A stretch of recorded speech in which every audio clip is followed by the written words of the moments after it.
Aye. Aye. Motion carries. No public comments, I imagine. Okay, we have the September 25th meeting, which I'm sure everyone has read. Is there any changes? If not, could we have a motion to approve those? Madam Chair, Yes? I just had a question, Okay. not a correction.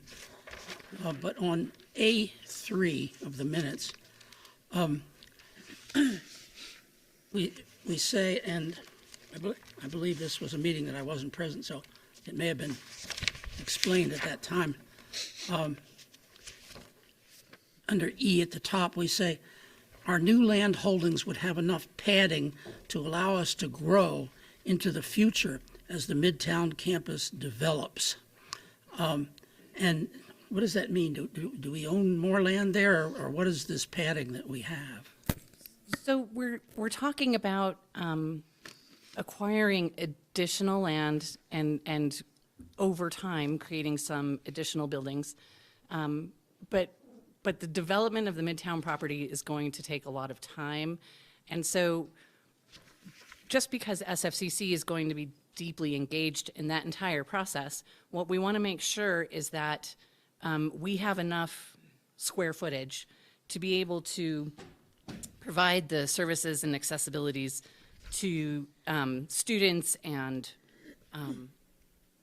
job seekers and serve their needs. And so we have a lot of aspirational visions.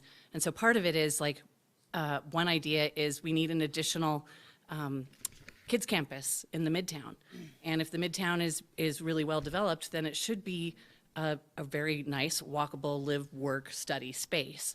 And if we can create those opportunities at the Midtown, it really addresses a lot of the challenges, some of the non-academic barriers to success that a lot of our students experience, just in terms of access to transportation, access to quality childcare, things like that. So, so the idea is that we want to have enough area so that as businesses and industries come into the Midtown campus, that we are also creating the programs that serve those businesses, and that we also do the things that we do really well in terms of providing some support and services to the community of New Mexico. I guess my question is, the way it was stated was our new land holdings. Did we just acquire some additional land? We have not. This is, again, aspirational, and so the idea is we would like to acquire additional land holdings so that we can grow into our role in the Midtown. Okay.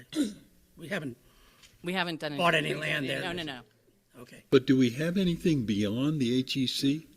We don't. So That's pretty much it. it is, and it really is on the border of the Midtown property as will be developed by the city. And the other land there, is that owned by the city? The city owns most of it. The state of New Mexico owns 2 plots in that 64 acres. And the city feels confident that the state will deed those over to make it a complete parcel. I think the state owns the property next to us. They do. Yeah. Yep. Because we bought ours from the state. Correct. Yeah. Okay, any other questions about those minutes? Do we have a motion in a second? Okay. All those in favor, aye. Aye. Opposed, motion carries. Okay, so now we need to elect new officers. I think, Madam Chair, that we only need one officer.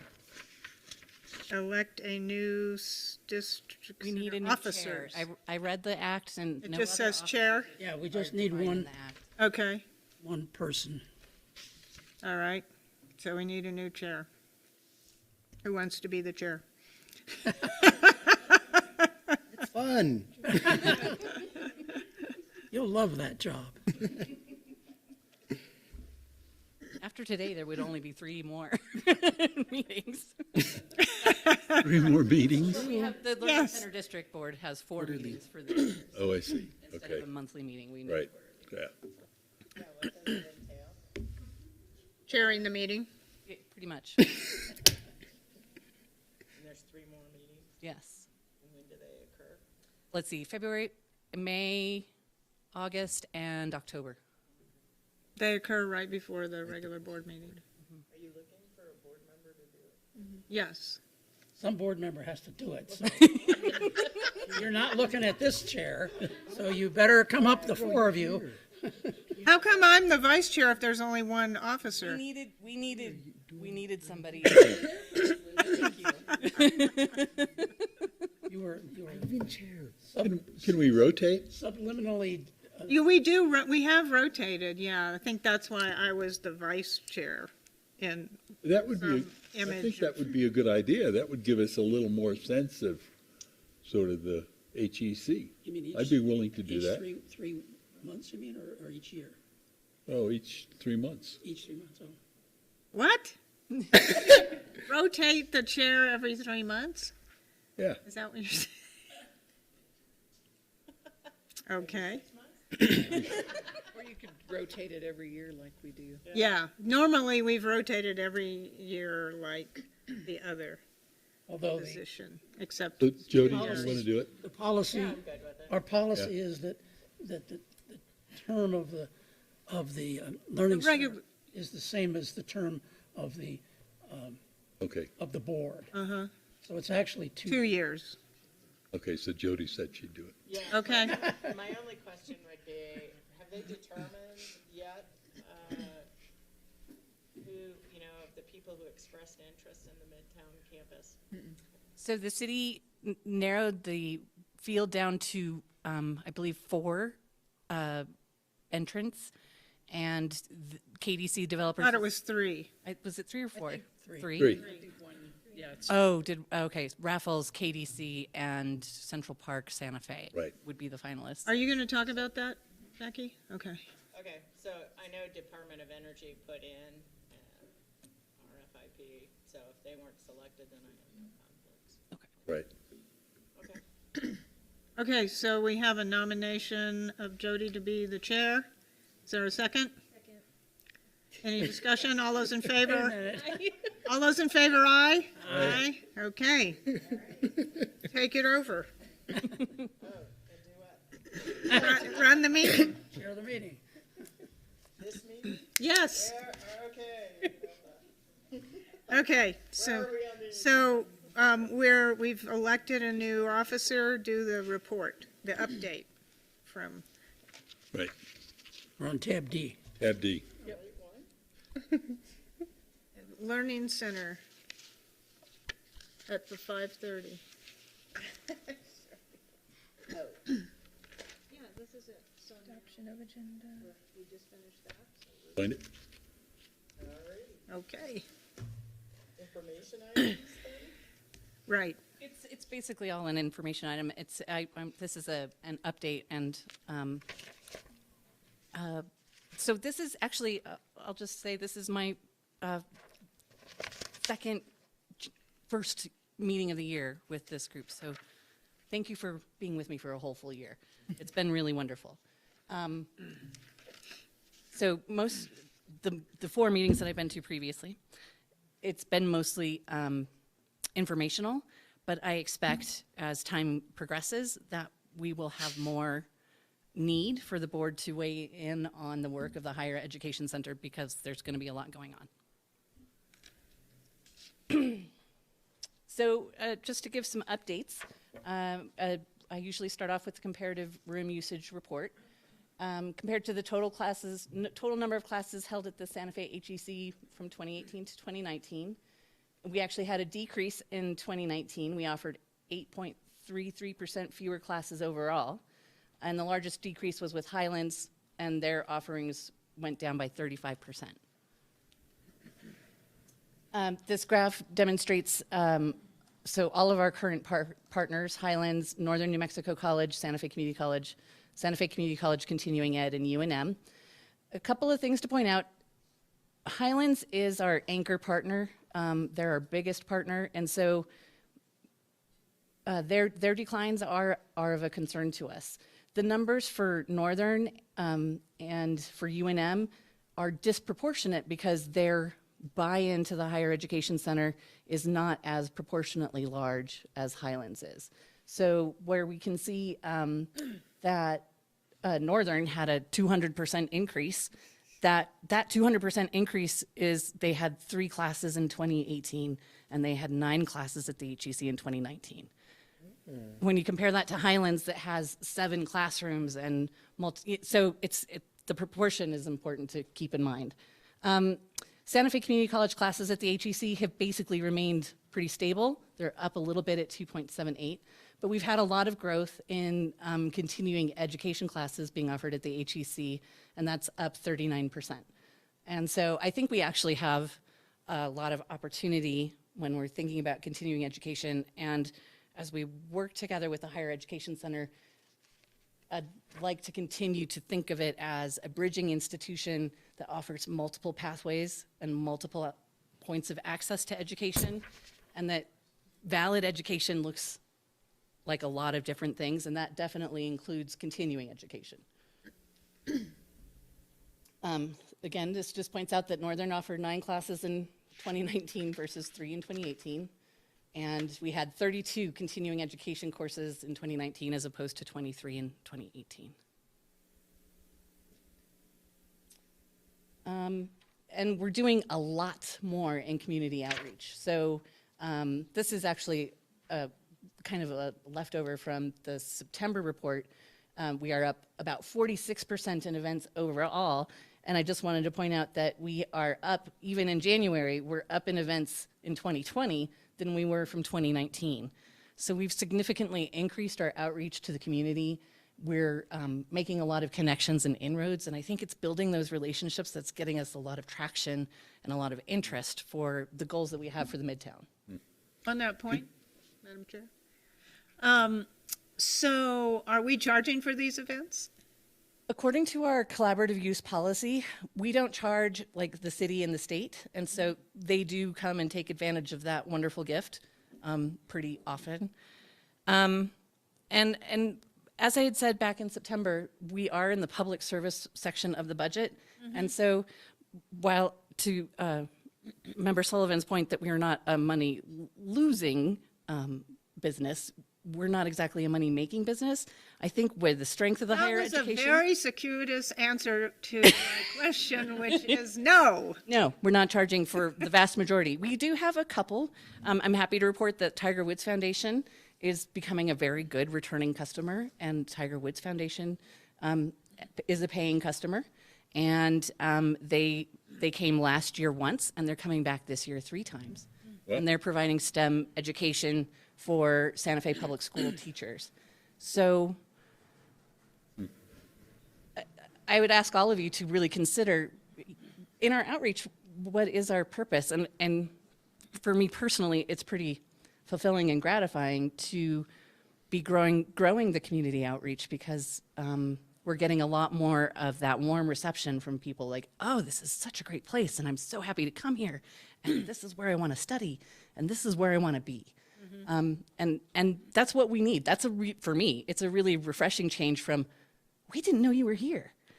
So I think that's pretty exciting. Can you give us some idea of local organizations that have indeed come in and used the facilities?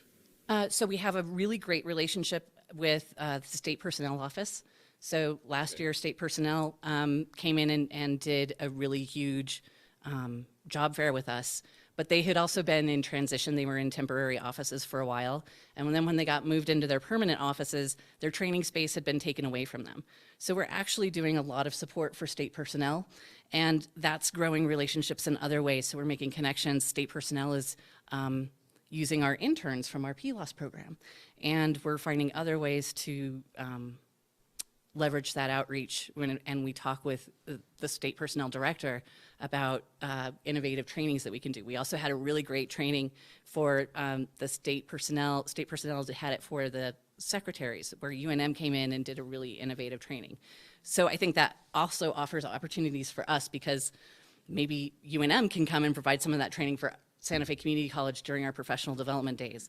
we're really working on building these relationships so that we can, what I would hope to do is move away from this competitive model that says, you know, we have to be very protective of our students, and instead move to a model that says we want to be doing everything we can to help every single student regardless of what school they go to. And then if we do that, then all of us will be successful. It's going to take some work, but I think we can get there. And I think that the model of the Higher Education Center is all about that sort of collaboration. Did I answer your Okay, question? thanks. This is a little bit for our new board members and our new chair, and some 3-year revenue data. In the last 3 fiscal years, fiscal year 18 was our most challenging. We transferred over $38,000 to cover the HEC's budget shortfall. For fiscal year 19, we had a projected transfer of $42,000, but wound up only having to transfer $860. So that was pretty cool. The other, and here is a graph of that data. Currently, what I learned about 20 minutes ago is that my numbers don't match up to Nick's. And so I will resolve that going forward. But the numbers that I had received from our accountant gave me this result. And I would just qualify this by saying Nick's numbers are, of course, the numbers that you want to go by. And I'll just stress that we're in the black either way. Okay, on that point, Madam Chair. So we don't really reflect the real costs of the HEC. We're just, Correct. I think it would be very interesting to us to look at the actual costs of operating that facility, because it's going to be in, I would think, a couple $100,000 in expenses that we don't track, that we're absorbing by other activities. And I just think it's important to know the real costs. And I appreciate what you're doing with the community, and I think that we have to look at how the HEC can be even more available, but also how can we help it pay for itself? I mean, the reason, and I'm the only person that was here on the board at the time we did this, the reason we did it, of course, was to really help our students get that next level of degree by bringing in these places, these other institutions. But it was also not supposed to be a money drain on the rest of the activities of the college. And I think we've gotten all excited, and rightfully so, but we need to look at that again and figure out, okay, is there something to help with that? Absolutely. So that would be my request, that we actually start tracking the real costs of the HEC and have them reflected in the financial statements. Thank you. I think that would really be helpful for our understanding. Yeah. Because I don't know that I don't have a real understanding of what the actual costs are. Although, you know, I think we have the sustainable building. We've got the solar array, and we have the natural gas wells, and so But we have aspirationally, insurance, hopefully it's not. We do. We have all of those facility things. costs. We still have, The technology and all yeah, of that. all of that. So you will do that? I will do that. Thank you. Thank you. Thank you. I will report that out at our next meeting. So with respect to the City of Santa Fe and the request for expression of interest, Santa Fe Community College and the Higher Education Center submitted our proposal with KDC Development. They have been identified by the city as a finalist, and actually, because I broke my leg, I didn't make it, but Becky was at the interview with the city on February 20th. And they're hoping to name a finalist by April. President Raleigh. Latest I heard that. Okay. When is it? April? Sometime in April, they say they're going to, yeah.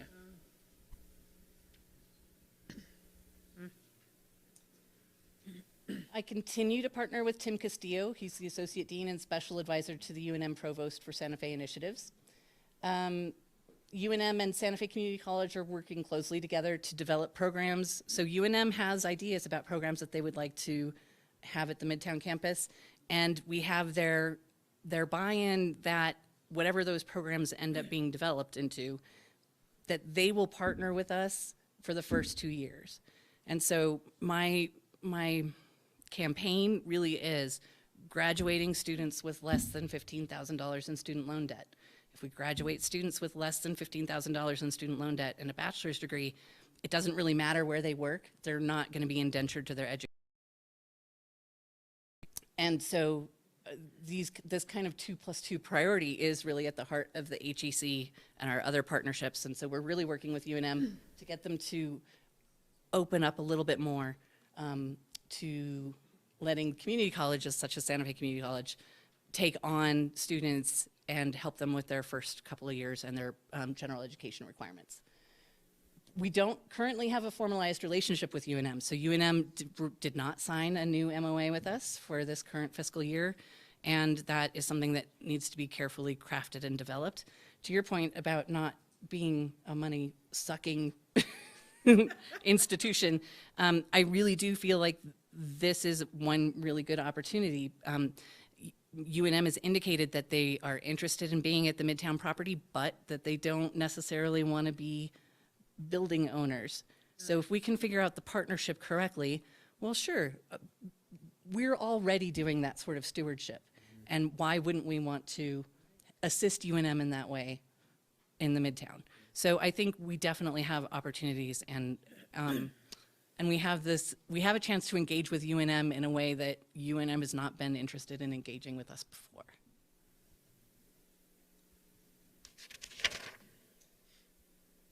Back in November, the Director of Advising, Tammy Duran, and I brought SFCC advisors and the Associate Deans to UNM for the first half of our Advisors Summit.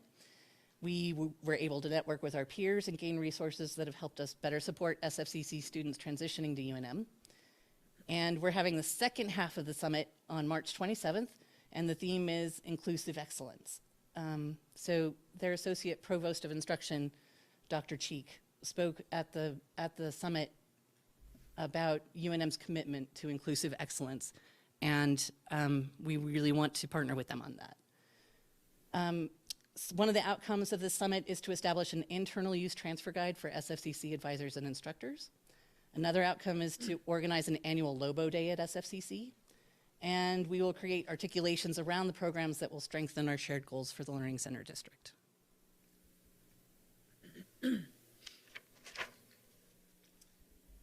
Updates on our partners. Like I said before, Highlands is experiencing enrollment declines. These were the numbers that Highlands provided to me. You can see spring 2015, they had 283 students. Spring 2019, they're down to 180 students at the Higher Education Center. Why do you think that is? From what Robert and I have said, he's the director of the Highlands Center, it's partly just a result of declining enrollments across the state. And that I think Highlands had been going through some transitions. You know, they have a lot of, they've had some challenges in the past few years that they're recovering from, that they've made a concerted effort to recover from. But they're also doing a significant amount of restructuring, and I think that's having an impact, because it seems like a lot of their leadership positions at the moment are staffed by interim level leadership. I think all of those things are creating a dynamic where it's challenging for them to get a lot of traction. But we do, as you saw from Carlos's presentation earlier this evening, our partnership with our human services program and their social work program is solid, and it's great. And Carlos and the School of Social Work from Highlands do regular shipments of students who come and they get fed and they get to see the programs. And they really do look to us to help them identify students who will be eligible for their bachelor's program, and they recruit right out of their bachelor's program into their master's program. So we'll continue to work on those strengths. Santa Fe Community College recently had our new forestry program approved, and that forestry program articulates directly into Highlands forestry program. And so that's an exciting new pathway that we're excited to develop and start bringing students into. And Highlands has indicated that they have an appetite to even potentially start teaching some of those forestry classes at the HEC as we can generate students and get them into those programs. And we'll look at other areas and avenues to support and champion them. I can't stress this enough. We absolutely need Highlands in order to be successful. And they're a wonderful partner. And it's important when Santa Fe Community College and the Higher Education Center look at the plans for the Midtown property that we're actually including UNM, but we're also including Northern, and we're including Highlands, because it's an opportunity for all of our institutions to grow and expand in ways that we haven't had access to before. Bellevue University has recruited 3 students. We're very excited. And their 1-year anniversary of the HEC will be in April. At the time that I submitted my report, I had not gotten any information from Northern, but I do have a little update that I got from Christy Alton, who is their Title V coordinator. She's indicated that Louise Majory, who's the student support services person at the HEC, she has mostly been focused on community outreach and advising and helping students contact the HEC. They are offering, and so that's really where their focus is. They are currently working with their teams to do some visioning about what they want to do next. I think Northern is still trying to identify what their identity is at the Higher Education Center and how that's going to look. And so I'm looking forward to having those conversations, and I hope that they stick with us. Last year, they'd indicated that they may not, but I'm hoping that there's a change of heart and that they can really see that there's opportunity here that if they left now, they would really be missing out. So what else is going on? A whole bunch. AARP is providing free tax returns for the community through April 15th. On March 28th, we're planning our FAFSA Rodeo 2 Opportunity Roundup, and we'll feature Santa Fe Community College and HEC partners in the lobby that day. So we want students to be able to come into the lobby and say, oh, I could do pre-forestry at SFCC, and then I can go right here to Highlands at the HEC, and it's all a one-stop shop. We also, this Opportunity Roundup is really focusing more on first-generation students who tend to wait to do their financial aid paperwork. So we want to do outreach to those students to say, hey, it is not too late to get financial aid, and did you know that you can use financial aid to do college in a lot of different ways? It doesn't just have to be a 4-year degree. You can do college, and there's more than one way. So we're excited about that. In partnership with the SFCC Foundation, we're hosting the PBS Ageless Living viewings and discussions through September. I sit on two committees at the Chamber of Commerce, and I volunteered to chair a task force for the Midtown property with the Chamber of Commerce Economic Development Committee. And just today, I met with Rich Brown, the City of Santa Fe Economic Development Officer, and Yael from our Ploss Program to explore how SFCC can partner with the city in their quest to develop a robust internship program. So again, this is another way of making community connections and industry partner connections, and also leveraging some of the excellent things that we do at Santa Fe Community College and making that accessible to people outside of the college. So the Ploss program has been an incredibly successful internship program. Yael has designed that program to be scalable and like a turnkey program that she can train other people to do that program and take it out into the world. And so because the city of Santa Fe is looking at expanding this internship stuff, looking at you, Pierre, we have these really incredible opportunities, I think, to do something that both connects us and expands opportunity for students.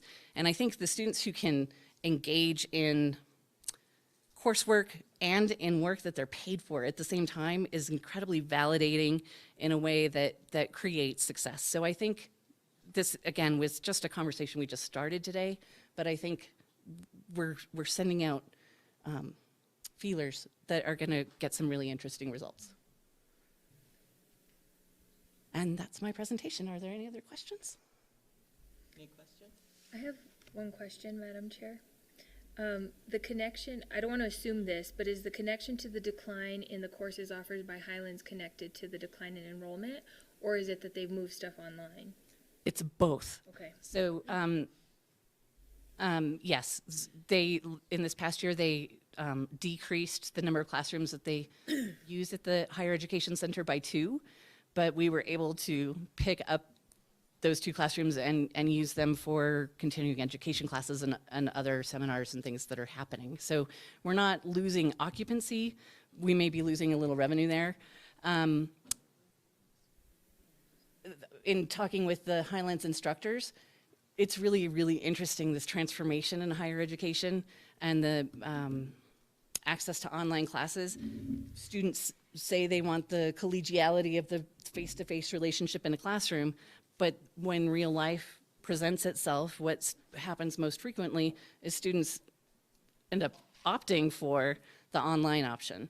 And so I think a part of our exploration should really include, like, how do we create the collegial relationship online? One of the instructors from Highlands suggested that so Highlands has Zoom classrooms, and they do the online class from a classroom, but as from the instructor perspective, she said it's actually kind of awkward because she's kind of at the front of the classroom, and it's this gigantic classroom, and there's nobody in it, and she, you know, she's looking at a little monitor trying to see her students, and so she's like, what would be really cool is to design online classrooms. So it would be a smaller space, but it would create a sense of intimacy with who you could see on the screen. And I thought that was a really interesting idea. Highlands has also indicated that going forward, they would be less interested in classroom space and more interested in administrative space. And again, I think that's part of the development of online programs. I think one of the concerns I've had about the HEC since it opened was how so many institutions are moving to online, and we've depended on Highlands for so long because they were still offering on-ground classes. And so I think as we look forward, how are we going to account for how technology is being incorporated in higher ed more and more? And so, yeah, I'll express that concern. And so the social work program, I think, is a nice example because it's one of their hybrid programs where it's a mix of online coursework and face-to-face coursework. And I think the students who are in the social work program, they do end up forming the relationships in those classes that make them successful. It is that physical act of getting together once or twice a week that really creates those bonds that makes them successful in their cohort. But as a thought exercise, it seems like it must be possible with the growth of technology that we can find a way to create that same sense of community. And I don't know what the answer is, but I'm really interested in exploring the question of how do we create that same sense of community, the fearless debate about difficult questions and that invitation for exploration that we haven't quite figured out yet, I think, with our technology. I definitely have a preference for in-person classes, but I do know that just given where we are and where students are in their lives, that technological piece is so important for them to be able to do this. So thank you for exploring it. All right. Any other questions, comments? Well, thank you very much. And Thank you.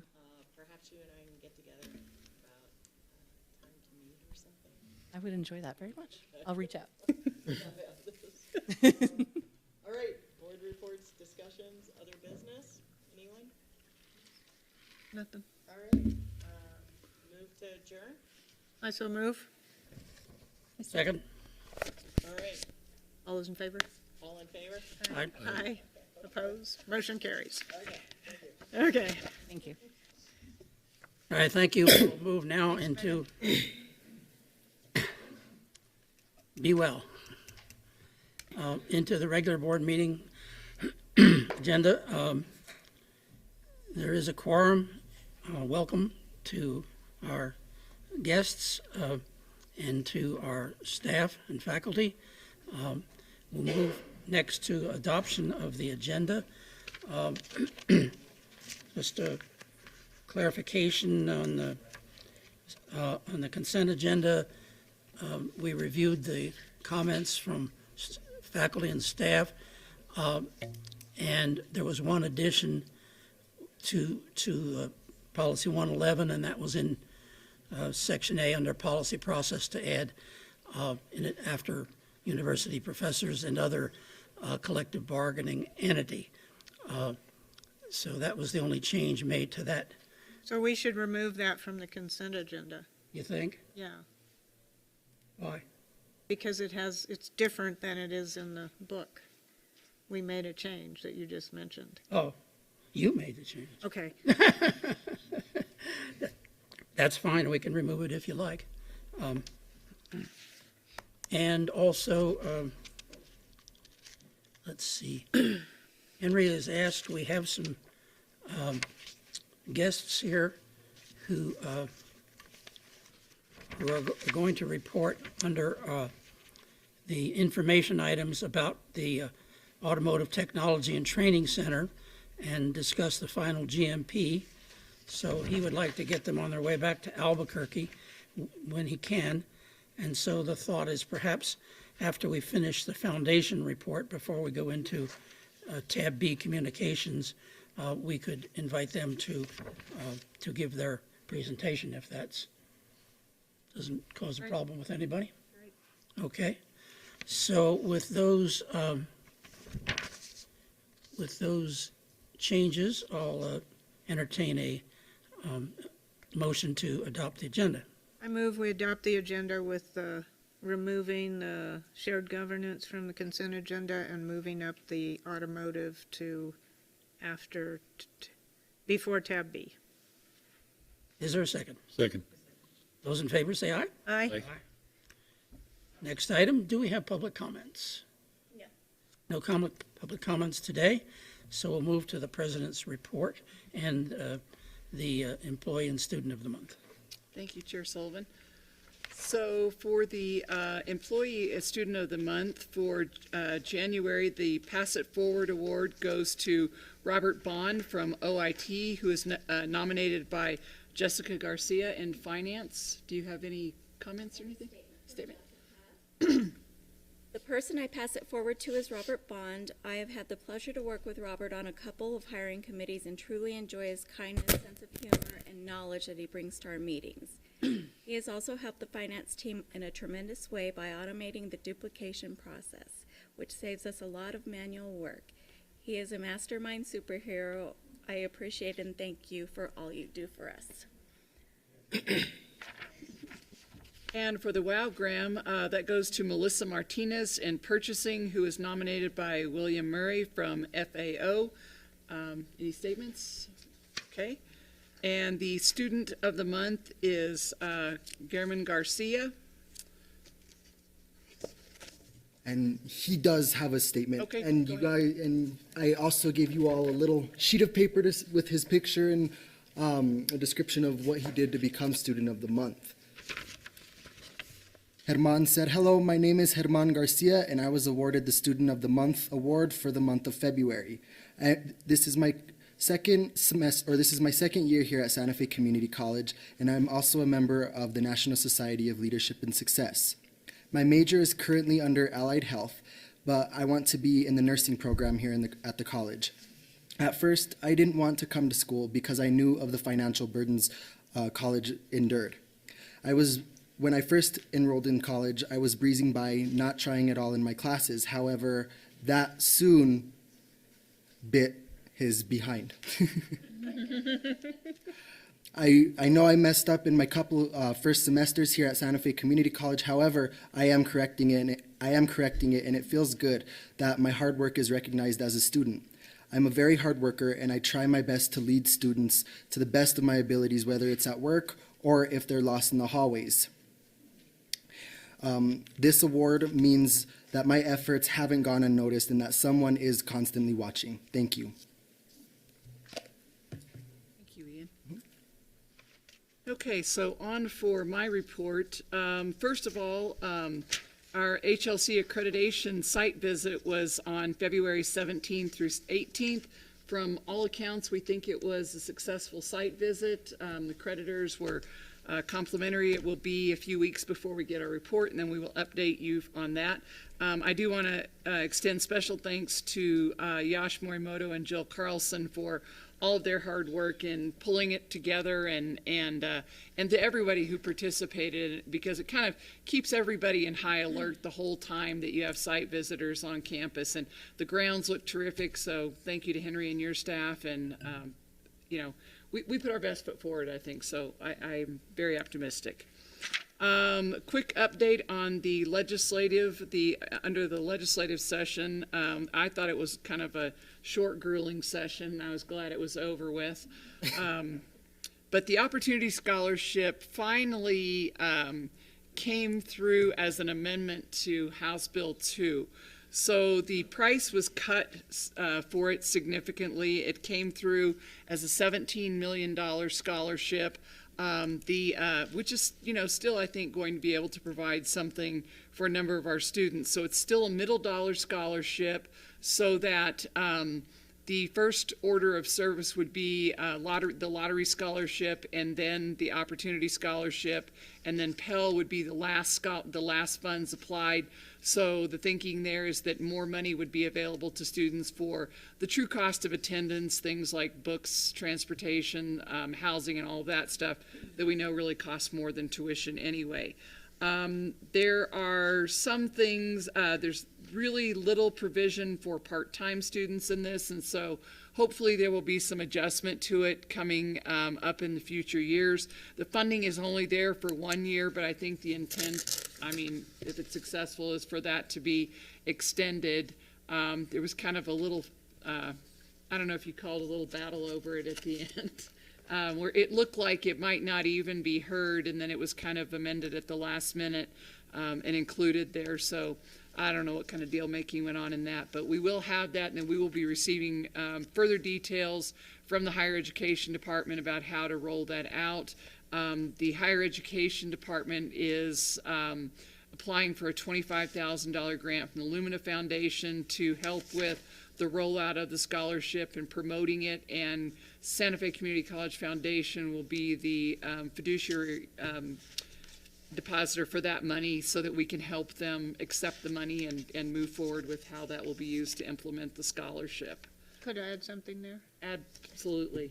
So they also included $9.7 million to the lottery scholarship to bring it up to 83% of the actual value. So that will make that 12 million recurring and that 5 million non-recurring go a little further, because the lottery will be paying more. Right. But how have they mentioned anything about how they're going to develop the criteria and my understanding is that the criteria rules? Basically the same as for the lottery right now, so that students who are coming out of high school, and then there is still the provision for returning adults who are 24 and over. And that was one of the things that we were trying to, you know, see if we could work on a little bit, was to maybe allow a little bit more, you know, that gap between 18 or whatever and 24. We all have a lot of students in that group, so I know there were limited funds, and that was part of the compromise involved there, but we're kind of awaiting further instructions from higher education. We do have a higher education advisory committee meeting on March 11th, and so hopefully we'll get a good update there in terms of what they know now that we didn't know when the session ended. But I think we need to credit President Raleigh and the independent community colleges with really being the ones that persuaded or helped persuade the governor's office that it should not be the last dollar. It should be a middle dollar, and we should enable people to keep their Pell Grants and use them for, because the way it went in was not so good. I think you should include Board Member Gamble in that too. Yes. He's at all of the hearings and has worked really hard on this project for a long time. So I think it's the beginning of something really good that our state's going to be able to do. So anyway, we also had Santa Fe student journalists were featured in the Santa Fe Reporter cover story State of the Art recently. Allison Cattell is the first student recipient and first community college recipient of the New Mexico State Committee for the National Museum of Women in Art Scholarship.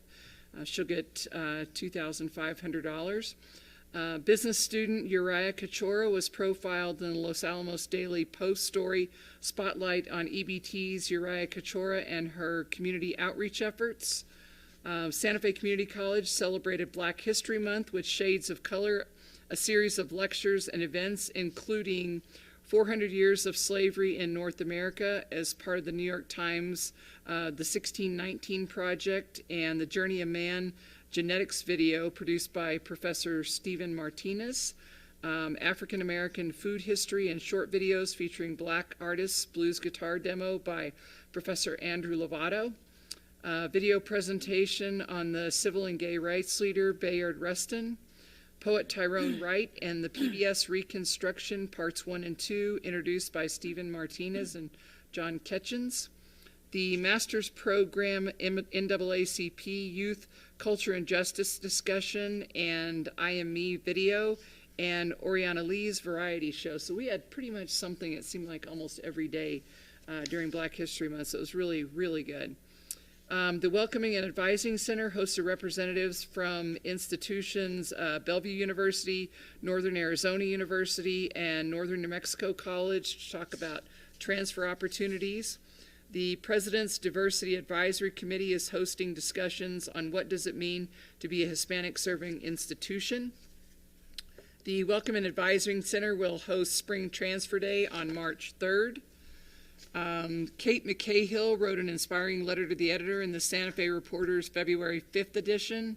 Vice President of Finance and Administration, Chief Financial Officer Nick Tejas was appointed to the State Investment Council by Governor Michelle Lujan Grisham, fulfilling the requirement that a Chief Financial Officer of a state higher education institution be a member of the council. And so he had to be approved by the Senate and all that fancy stuff. And so congratulations to Nick. Hey, Nick.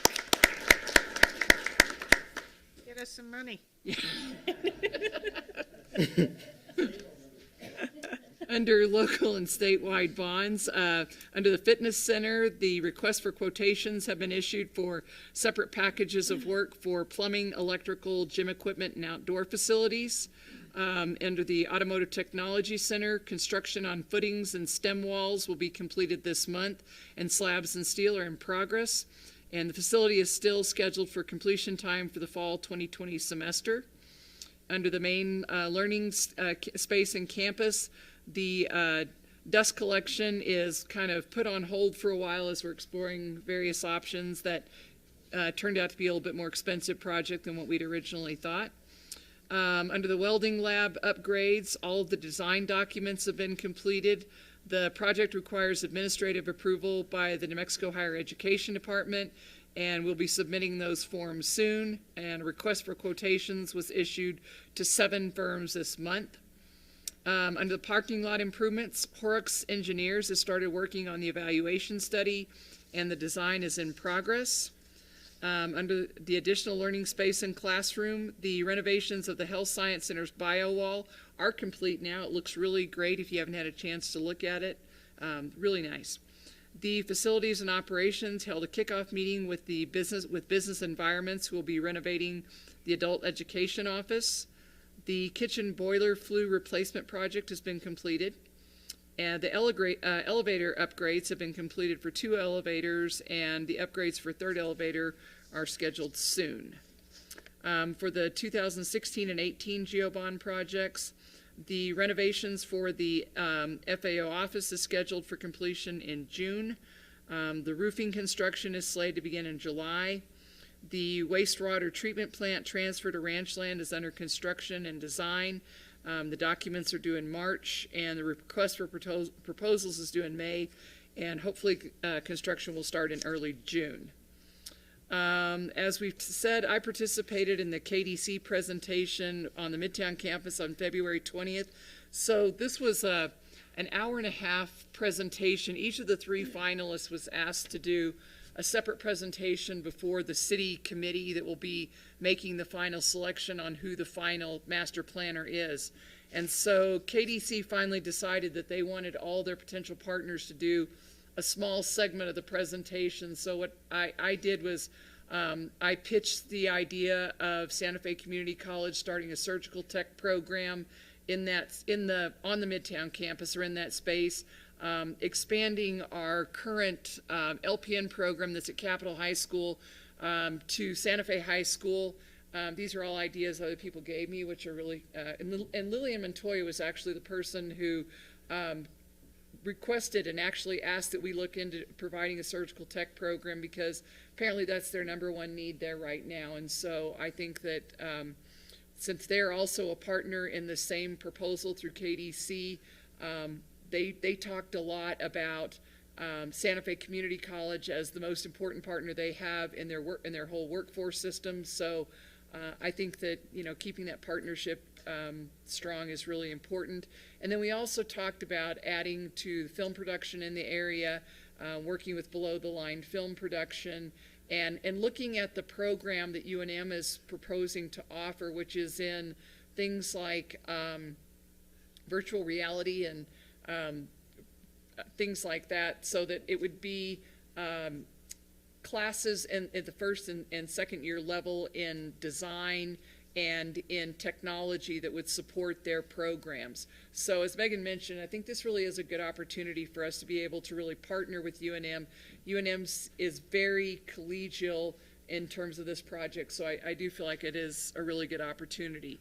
So I thought the presentation went really well. I think it was strong in the sense that the community partners that are involved in this particular project are deep and encompass most of the aspects of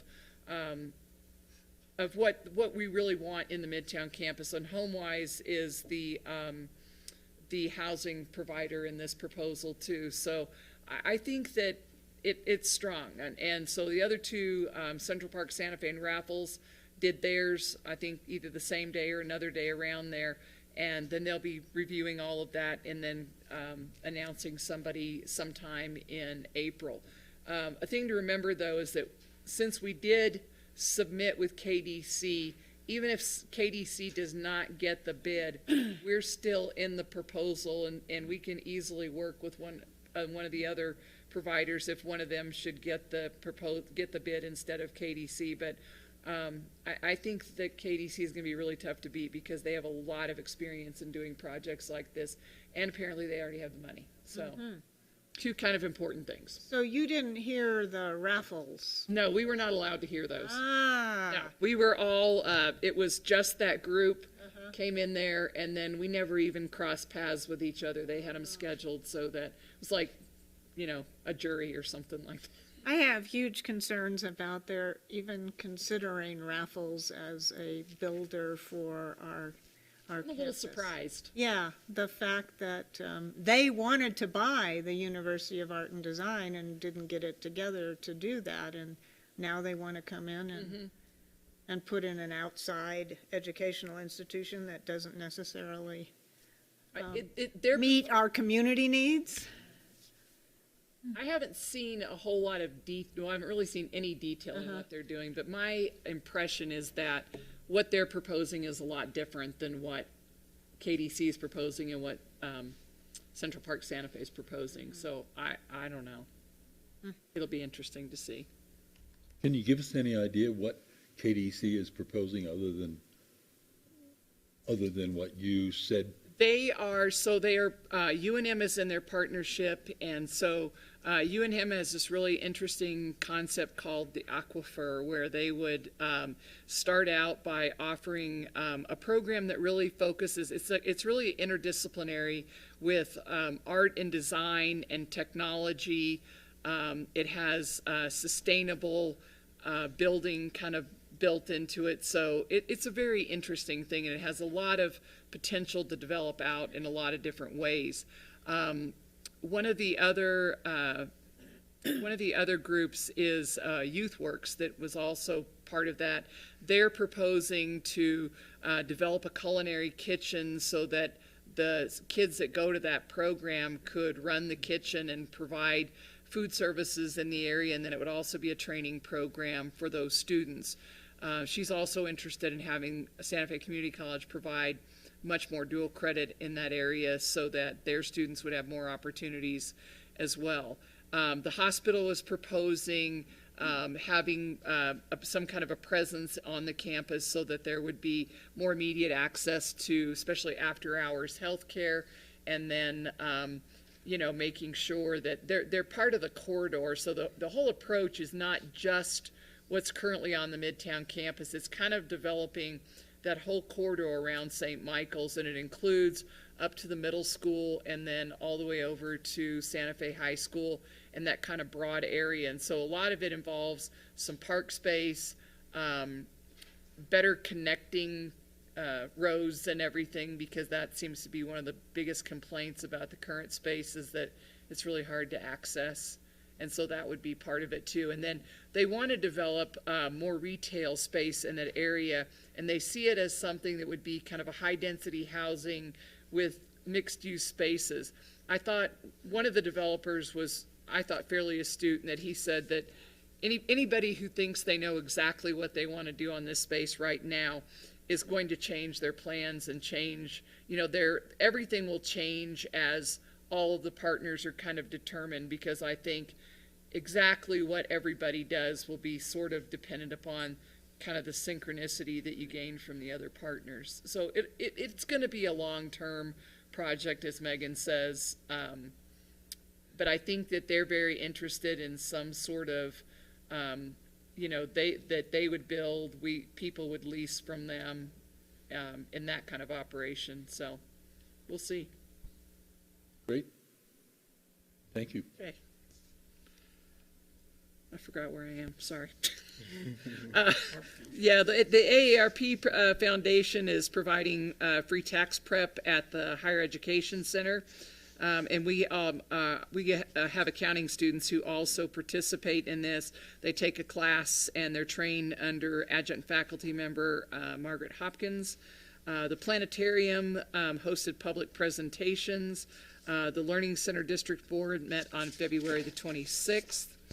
The Visual Arts Gallery hosted an opening reception for the exhibition Tangent Trajectory, featuring the work of sculptor Don Redman, who serves on the Art on Campus Action Committee, and painter Christina Hall-Strauss. This will be through March 26th. The Marketing and Public Relations Department produced the first digital mobile-friendly edition of Inside SFCC. It looks really good. I encourage you to take a look at it. The following stories mention Santa Fe Community College. Director of Medical Assisting and Phlebotomy, Yuri Finley, was a guest on the Richard Eads Show. Finley and Stephen Martinez were in the interview, Why Celebrating Black History Month Means Celebrating All of Us, on KSFR.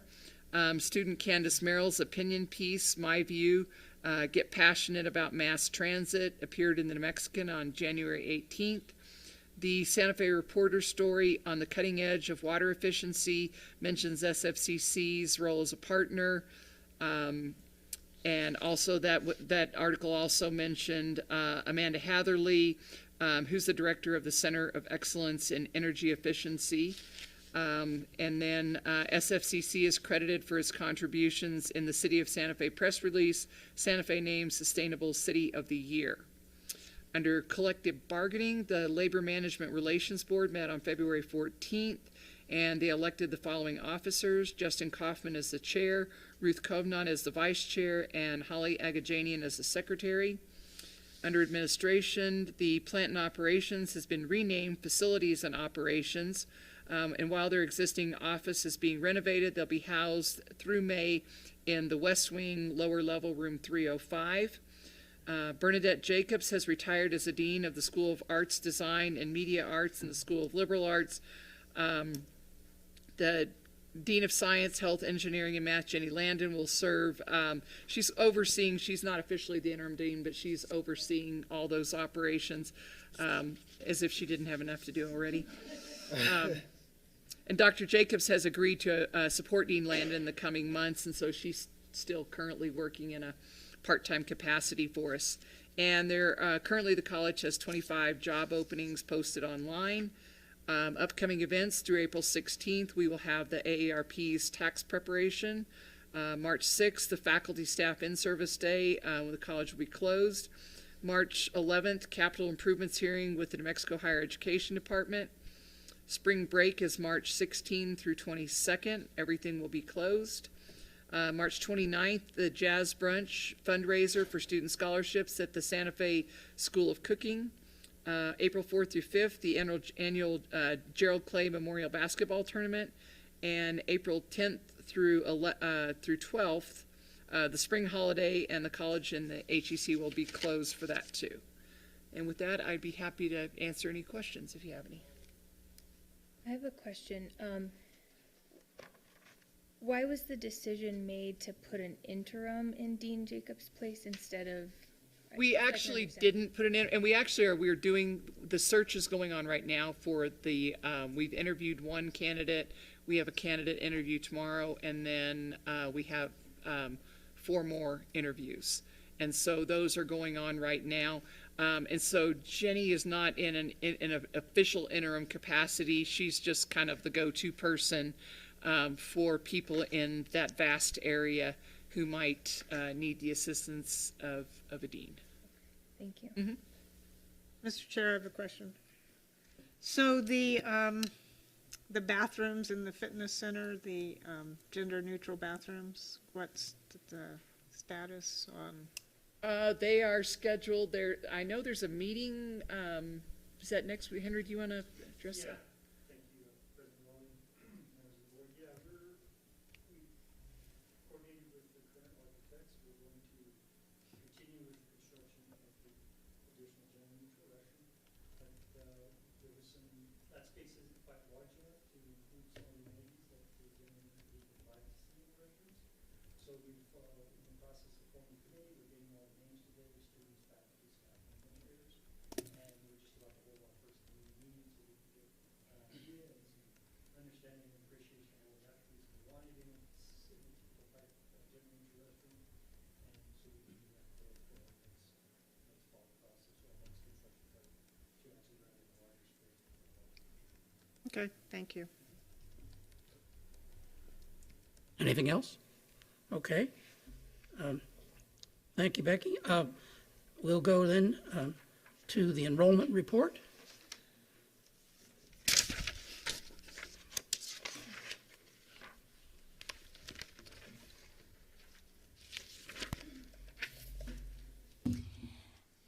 Good evening, Chair Sullivan, members of the board, President Rowley, and President Martinez. Thank you so much for having us this evening. We're very excited to share with you that we remain on a very good trend with our student enrollments.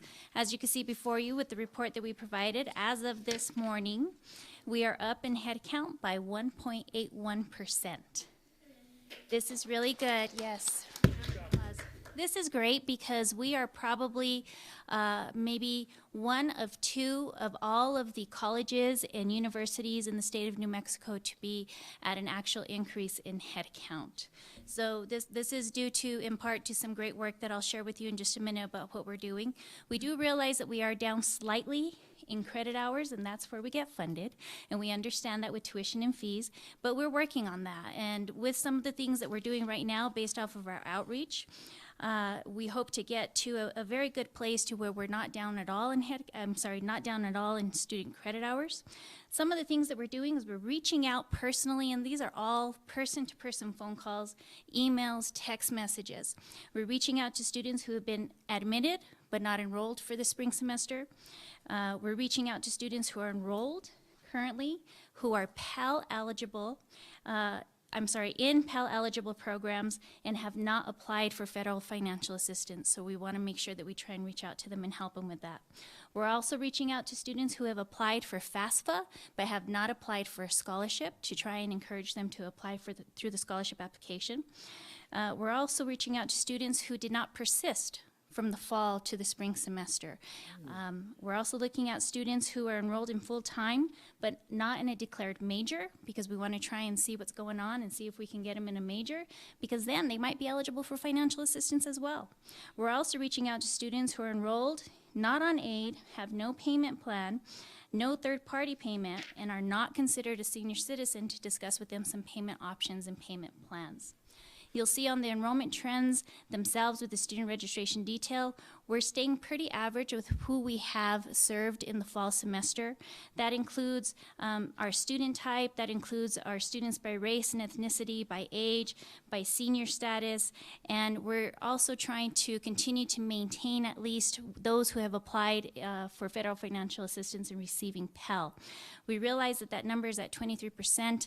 It's not as high as we would like it to be, so what we're also doing is we've identified approximately close to 800 students who are enrolled in at least 6 credit hours or more, who are over 24 years old, and we're talking to them about how to apply for financial aid and trying to make the process easier for them.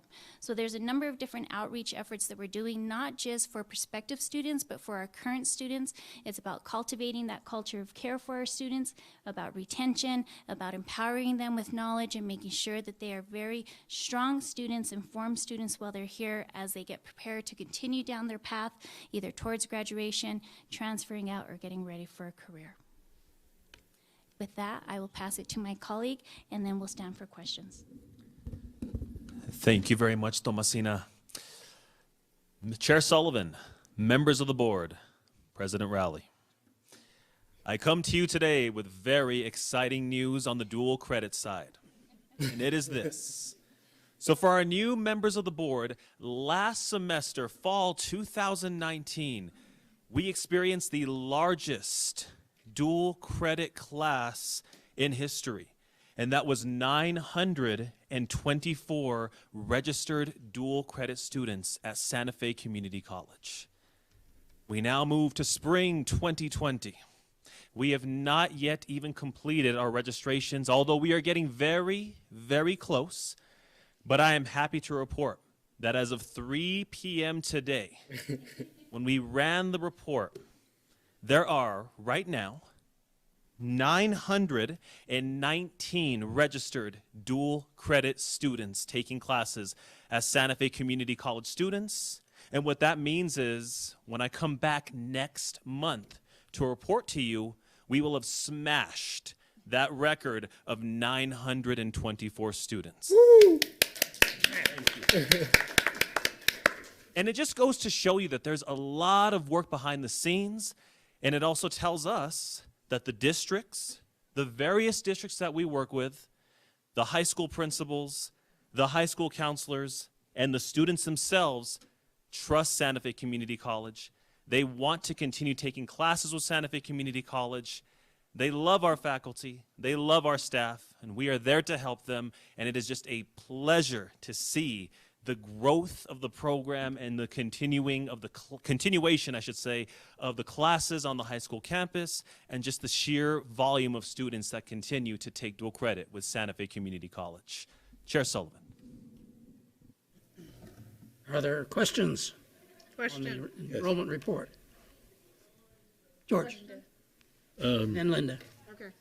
Fantastic work you're doing all across the board with existing students and high school students in dual credit. A question I have is, I see, so the head count from 2019 to 2020 is slightly up. That's good. That's wonderful. The credit hours are down. And what I'm wondering about is, what does that mean? Does it mean that there are students that are cutting back from full-time to part-time? Or does it mean something else? Thank you. Does it mean fewer? Yeah. No, that's an excellent question, Member Gamble. What we're doing is we're investigating a little bit more about the full-time and part-time status of our students. And what we have found is that we are having an increase of part-time learners, primarily that population of 24 and older. And this is the population that we're really targeting and trying to do more of a concerted outreach effort to them. Maybe not so much so about enrolling in additional courses, but making sure that we are providing services for them as a part-time learner, whether that be ensuring that they're connected with resources that are outside of the college to be a successful student, extending our hours for these students, ensuring that they understand that they're still eligible, they could still be eligible for federal financial assistance. So all around, the answer is yes, we have had an increase in part-time learners, and we're trying to do the best that we can to provide them additional services. Okay, thank you. Linda? So this is really good news, and every month we hear this good news, so thank you all for the hard work you're doing. I have a question about how many of our students receive lottery scholarships. Thank you for that wonderful question, Member Siegel, and I can get that data for you for our next meeting. Okay. I don't have an actual percentage in front of me right now, and perhaps Margaret certainly does, it looks like. Chair Sullivan, members of the board, President Rowley, it's about 200. Okay, that's kind of been what we've had pretty much all along. Our financial aid director is doing a great job at running some data analytics for us right now. I knew that it was there about the 200, but I'm not sure, and I want to make sure that we get all the data together because we're really looking at our students and for a number of different reasons, not just lottery, but we were providing some information during the legislative session about who are our students who would be eligible for and qualify for and benefit from the College Opportunity Scholarship. And so we were looking at the whole gamut of our population. So it seems like we have about 200 on the lottery scholarship, and we have several others who are on institutional scholarships and, as you can see, federal financial aid. I think something really awesome to also share with you, and I don't have the actual percentage, but there has been a significant decrease of students who have applied and need student loans, which has really contributed to our decreased default rate. So I think that that's awesome outreach efforts by our financial aid staff and the rest of the team in student affairs to really inform our students and encourage them to apply for federal financial aid and our scholarships.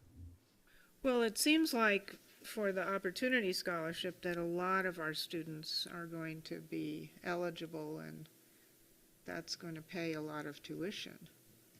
We have so few students on lottery. But wouldn't, since as far as we know at the moment, the qualifications for the Opportunity Scholarship are going to be the same as the lottery scholarship. So if only 200 students are currently receiving the lottery scholarship, what does that mean in terms of the number of students who might be eligible to receive it? Are there some students who are eligible to receive the lottery who are not currently receiving it? That is an excellent question, and my response would be if they are eligible and have completed all of the qualifications in the financial aid, the FAFSA application, they are receiving it. We'd have to look into that data a little bit more. I know that we are excitedly awaiting the information about how it's going to roll out, and I think we'll be able to have a better response, hopefully by our next meeting, to give probably more of a solid statistical review of who is eligible and who is qualified and how we can help that population. But to answer your question, I'm not 100% sure what the parameters are right now. Mr. Chair, Member Gamble, I think part of our opportunity too is going to lie with returning students that will have, that will be able to use the opportunity more for students who are returning. And it's very, I mean, if they're going to use the lottery scholarship requirements for the Opportunity Scholarship, that means the first semester has to be paid for by someone else, or our own scholarships, our bridge scholarships. One thing to keep in mind is also the large scholarship does not cover 100% of the cost of tuition, right? And so 83% now. That's a great increase from what it used to be. Yeah. So that's another reason why the lottery scholarship comes in partially, and then the college opportunity scholarship comes into the other half, or not the other half, the other 17%. And in addition to that, as President Rowley said, the post-traditional students would have an opportunity if, because the lottery scholarship is for a specific time period after graduation, that typically means 18 to 22-year-olds who could receive a lottery scholarship. So there's different combinations that could really help our students there in a larger scale, hopefully. For some reason, and I don't know the numbers, some reason 200 students receiving the lottery scholarship just seems to be a very low number. And is it somehow they're not being qualified because they're not full-time? So a couple different reasons. First, we've got to keep in mind that in order to qualify for a lottery scholarship, students need to enroll in a post-secondary institution directly after high school graduation. And so if there is a gap year for non-qualified reasons, then students forfeit the opportunity to ever receive a lottery scholarship. That lowers the pool significantly. Right. Well, I shouldn't use the word significant, but you get the point. Right. And another item to keep in mind is the full-time. So not many students choose to take full-time because they may have to work at the same time. There might be other situations going on in their homes. Cost of attendance outside of tuition is usually high. So there's that possibilities. And then if people are taking only 12 credit hours and they have to drop one course, that gets them down to 9 credit hours. So I think this is an opportunity for the college to look at what can we do as a practice to encourage students to take perhaps 15 credit hours instead of 12. And then if they drop one class, then they could still qualify for the lottery scholarship. Right. So there's a number of different combining factors why there's such a low percentage of students or low number of students who actually fill out the lottery. Another thing to keep in mind is that it's not 200 out of the 5,300 students that attend the SFCC. Since Marcos talked about 900 or so dual credit students, that means that those students are not in the lottery scholarship pool. Then non-degree seeking students, we have around 1,500, 1,800 there. So that takes them out as well. It's still really low. And we should think about, as a college, what kind of policy decisions do we want to make that sort of incentivize students to take 12 or more or greater courses, and then that way, and then what kind of supports do we provide to our students so they're successful, so that we have a larger students who could receive the lottery scholarship. Right. And it appears that it will be even more important now, both because the lottery scholarship is a greater amount and the opportunity scholarship will kick in as well. So anything we can do to figure out what population we need to focus on to improve their qualifications would be great. And I know, again, you guys are doing a great job on all those fronts, but looking at that, sort of focusing in, drilling down a bit may be helpful. And on that point, I think that we had like a chart or something that showed over the years how many lottery scholarships, and it's pretty much always been in the 200 range, that we have never gotten any more than that. And I don't know, what's the answer? So I think this, once again, as we're going through the budget season, the board may want to review the tuition policies to see what's helpful there. There's a lot of budget request processes coming in that I'm sure the president will recommend to sort of help students being successful there. So there's a lot of different strategies out there that we're thinking about.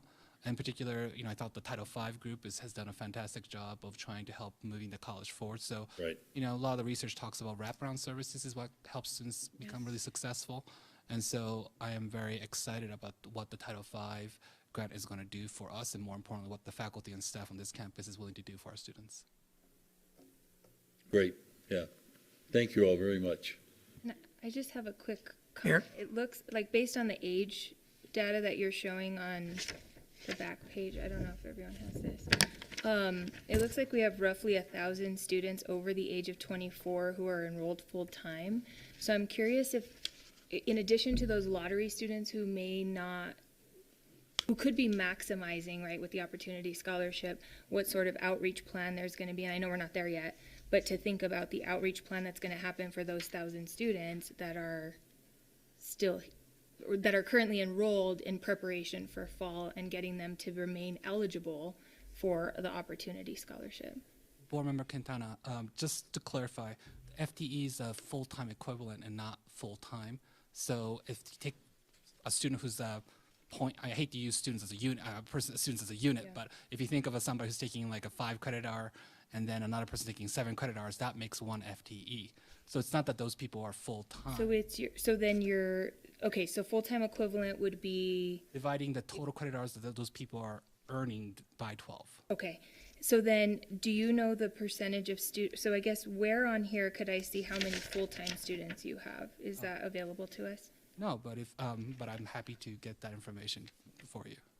So I think it would be helpful to understand how many of our students are full-time, how many are part-time, so that and I think I don't know if you presented at the last board meeting, but just kind of some reminders on, and maybe it would be helpful, I'm thinking for myself, to understand, to really break down some of these categories to understand, right, especially for me and maybe Ms. Pugh, we're new, and I don't want to speak for you, Jody, but really being able to understand what all of these mean and how these calculations are being put together would be helpful. I actually have that number right now, so hold on a second. Okay.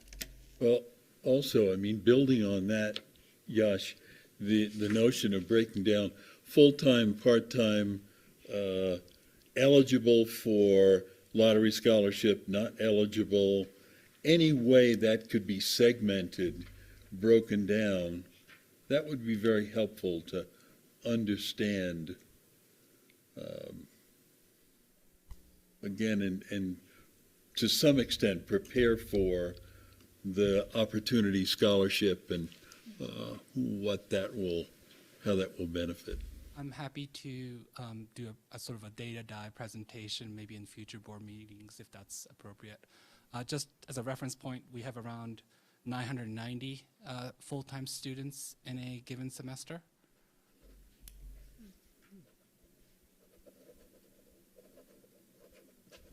And part-time? Doing a quick math here, actually, 4,500. Yeah, 54 or 53 minus 900. Yeah, I mean, roughly, 4,500 or so. Okay. And keep in mind that most of those students are dual credit and non-degree seeking students. Right. Of the part-time, what percentage are non-degree seeking? I'll have to, perhaps can I do this in a future board meeting? You can. More prepared rather than doing it on data on the fly. That would be great. I misquote and give you the wrong information. That's right. I will give you the time you need, but this would be helpful. I'm happy to do a whole presentations about data demographics, what's happening to our students. It was part of the environmental scan we did. So if I could have a little more time to get that information to you, I appreciate it. Yeah, no, you go.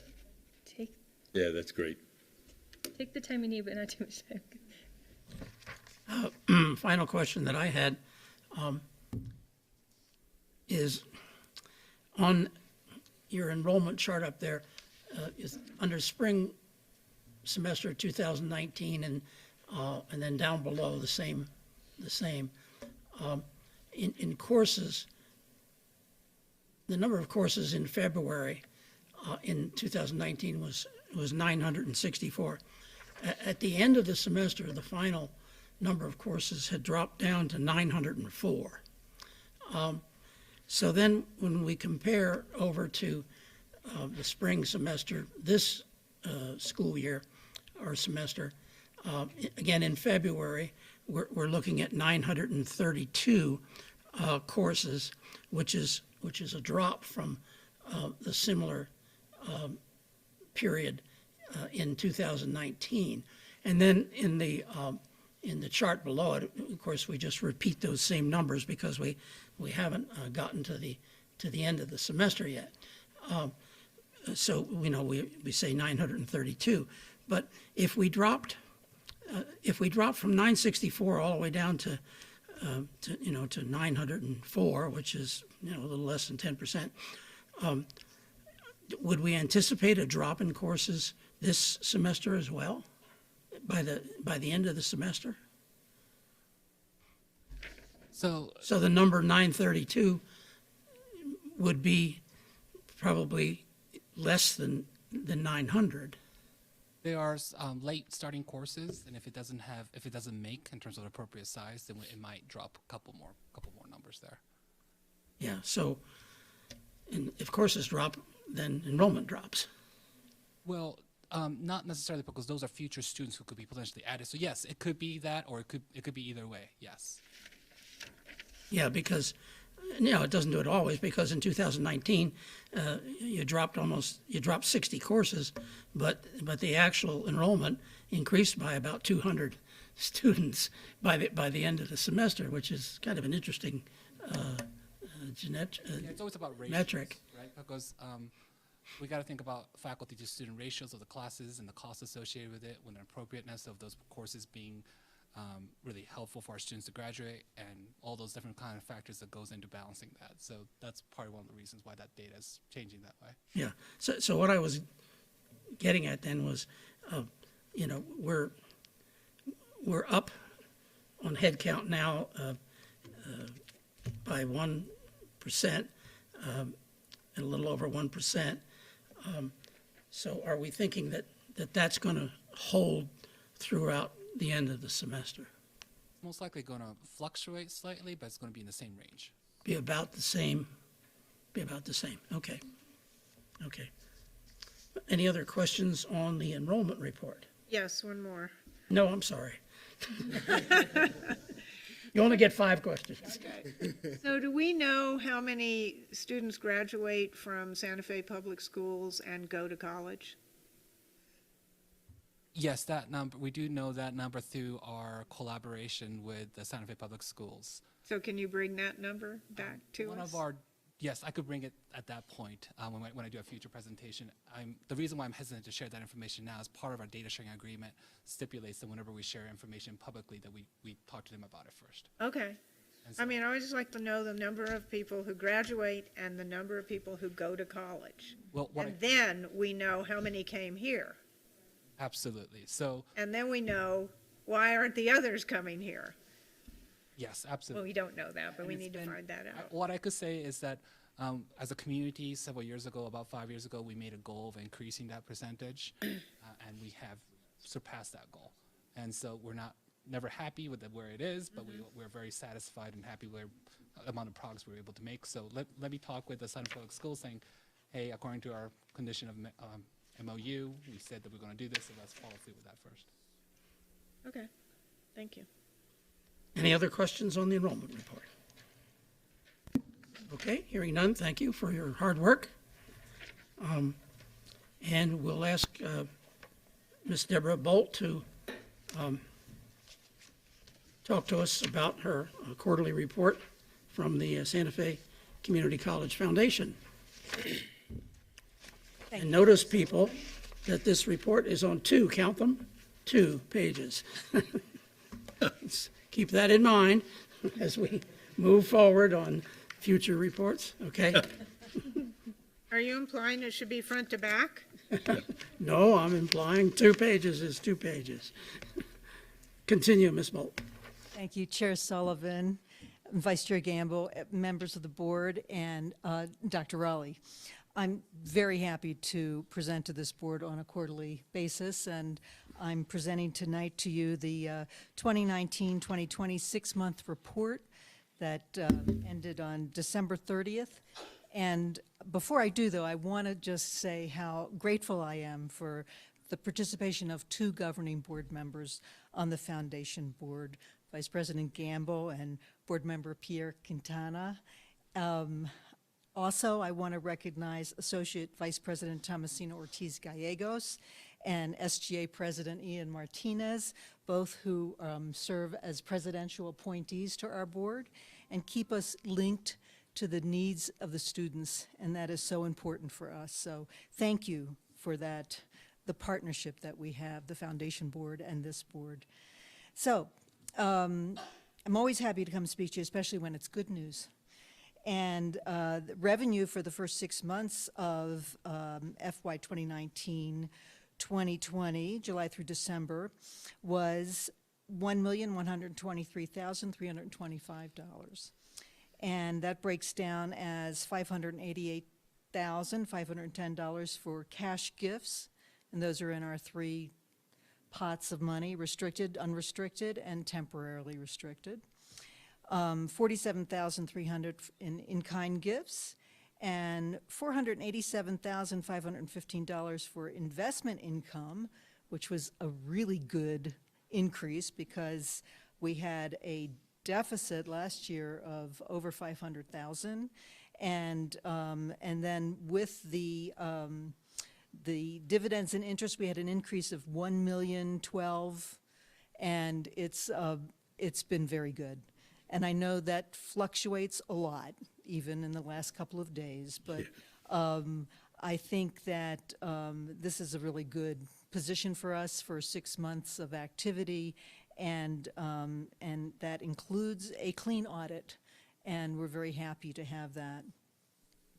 So the year-end campaign, which takes place between October 1st and December 31st, generated about $412,000. We did receive a pledge from the Kellogg Foundation in the amount of $128,776, which is the second-year payment of a $400,000 grant for the Firstborn program. That payment was delayed, and we expect to get it any day now. So that would bring us up to closer to what we had last year for the same period of time for our year-end appeal. Just to give you a few highlights, and I won't take too much time, but we did receive from the Thornburg a check in the amount of $100,000 to support on a multi-year basis the Firstborn program. And we had also some new endowments established, and that was a total of $66,000. The Brindle Foundation contributed $53,000 for support of Firstborn. And we received from Triad National Security a gift of $50,000, and we are matching that on a one-to-one basis. There was an anonymous gift of $25,000 for our Early Childhood Center of Excellence endowed chair, the first endowed chair of Santa Fe Community College. And that brought the amount to a little over $1.2 million. We have to raise another $731,000, and that would bring the complete the endowment at $2 million. Also, we received the second annual incremental payment of $25,000 from the Konama Health Foundation for our licensed practical nurse career pathway at Capitol High. And that is a wonderful program with, I believe, 14 students in that first cohort. So we're excited about that, and so is the Konama Health Foundation, as well as Ancorum, which matched that gift with an additional $35,000. Another anonymous donors provided support for Kids Campus. We also matched the City of Santa Fe's Veterans Advisory Board, which provides $18,000 to us for our veteran up. New people have come on board. I think it helps when we visit the departments with food. People tend to like that. And so this year they totaled $8,743, and that it was an increase from $1,300 from 2018, an increase of $1,300. So, and then the next list are various events and activities that we funded. Meow Wolf Employee Recruitment Luncheon, and I don't know if you're familiar, but Meow Wolf offers 6 credit hours to each one of their employees to take at our college. And so Dean Bernadette Jacobs actually started to go and sit in their buildings and recruit students, and we have another group of new employees coming tomorrow for a tour. And we'll just show them what we have, and they usually sign right up. They're very excited about being here. Another Meow Wolf project was Ethel the Whale, and we work really hard to get our arts faculty together with their people so that they can begin developing great ideas, and they're a very important partner to us. We also provided tickets. We bought very highly discounted tickets for students and faculty to attend a lecture of a Holocaust survivor whose name is Eva Schloss. She spoke at the Lenzik Theater. We do things like buy table sponsorships for Mana del Norte's wonderful organization that provides scholarships, and some of those scholarships are for our students here. And by the way, you heard about the National Committee for Women in the Arts Scholarship. I have to tell you, that was 4 years in the making to get them to recognize that Santa Fe Community College should be among the national universities that they give scholarships to. So sometimes it takes a while, but it's worth it. It's not a lot of money, but it's more of the linkage with that national organization and the women who are on the board here. Our annual holiday party, we're always happy to provide funds for that. Our annual scholarship luncheon, Philanthropy in Action, that's a very highly anticipated event. And then we, of course, have a commitment to provide $30,000 every year to professional development for staff and faculty. So that's the report, but I want to share with you some of my excitement about working towards meeting the president's fundraising priorities, and really, most importantly, leveraging the funding, as whatever it's going to be, from this Opportunity Scholarship Program for a much more expanded student assistance program. We have a working title, but basically it's the Emergency Assistance Program, which has been pretty small, but it doesn't take a lot to help students overcome a financial barrier. And as the president has explained it to me, that if it's a tire or if it's something else where this money could make the difference between them staying in school or not, then we want to raise this money, and perhaps it would be expanded to cover other things, like counseling, for example, if that's needed. So that's something that we're all excited about, and our board is having a retreat, a board orientation meeting this Friday, and that's some of what we're going to be talking about, planning for those types of things, plus the Ploss program, which has become so important, and so many businesses, as you heard earlier, are very excited about having our students. And that is a mentorship program, because the businesses, the business owners are the tool in which the student really learns how to operate in that environment. And for students that haven't had that experience before, it's amazing, and they're getting hired. So that's what we want to see, that's what we want to support, and we are doing that also on a one-to-one basis with the lab. So I'd be happy to take any questions if there should be any. Chair Sullivan. Questions for Deborah? Once again, we thank you and the foundation and all of its members. How many are on the foundation board now? 20. 20? Yes. Warm bodies that are out there promoting for our benefit, for the students' benefit. Ambassadors, and they do a lot more than just go to meetings. They go out there and generate funding opportunities and funding contacts. That's right, and we have one member, Vice President Gamble, who's gone to every session. He should get an award for that. You have attendance awards? Every hearing at the session this time. So, and we rely on Vice President Gamble for his counsel and understanding of what's going on. So. And I have a big tin cup. All right. Well, again, thank you very much. Thank you very much. Keep up the good work, as they say. Okay, our next item, prior to going to items under 6, Henry, would you bring your folks forward to talk about the final GMP for the Automotive Technology and Training Center? Which is, what tab is it? The first thing you can start off with is telling us what GMP means. Sure, Chairman, members of the board, President Rowley.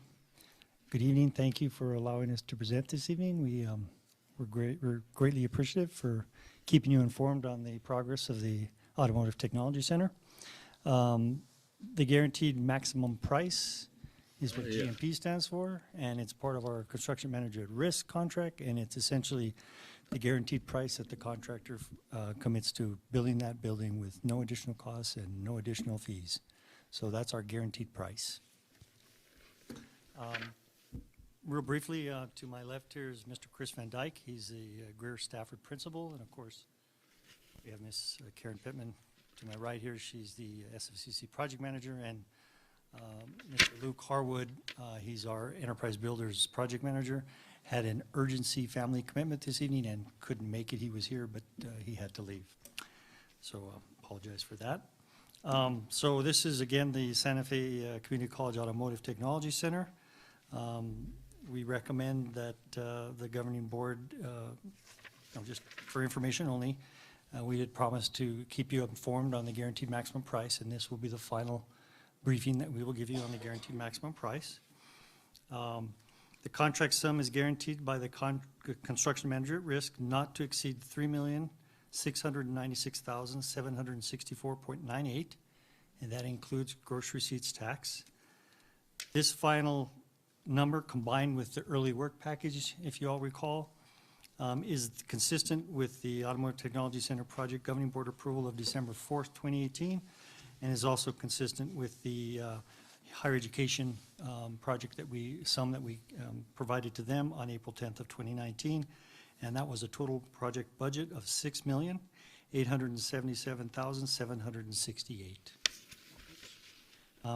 Pleased to announce that we're very confident, and we feel very confident and moving forward, and at this point that the project is on track, on schedule, and within budget.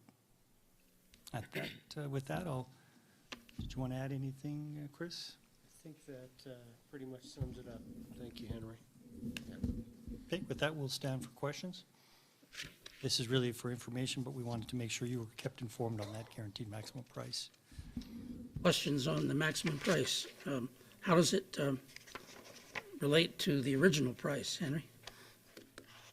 It's almost exactly within budget. If the only difference is that we added the gross receipts tax, and we told you about that the last time we gave you an update. So with the gross receipts tax added, the number is consistent to the original number we provided you early on.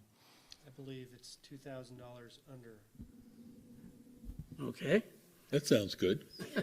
Sounds unusual. And schedule. Not yet. And, yeah, it's not over until you know who sings. But what about the schedule? Let's tell us about that. Sure, I'm going to let Chris give us an update on that, but we're very confident within schedule. All right. Thank you, Henry. Chairman, members of the board, and President Rowley. If you've been to the southeast side of the campus recently, you see the steel is starting to go up, and by the end of the week, I think we'll have a pretty good idea, at least in a stick figure form, what the building's going to look like. All the red iron, or the majority of the red iron should be up, and the bar joists for the roof structure should be in place. We are on schedule to deliver substantial completion by mid-September of this year.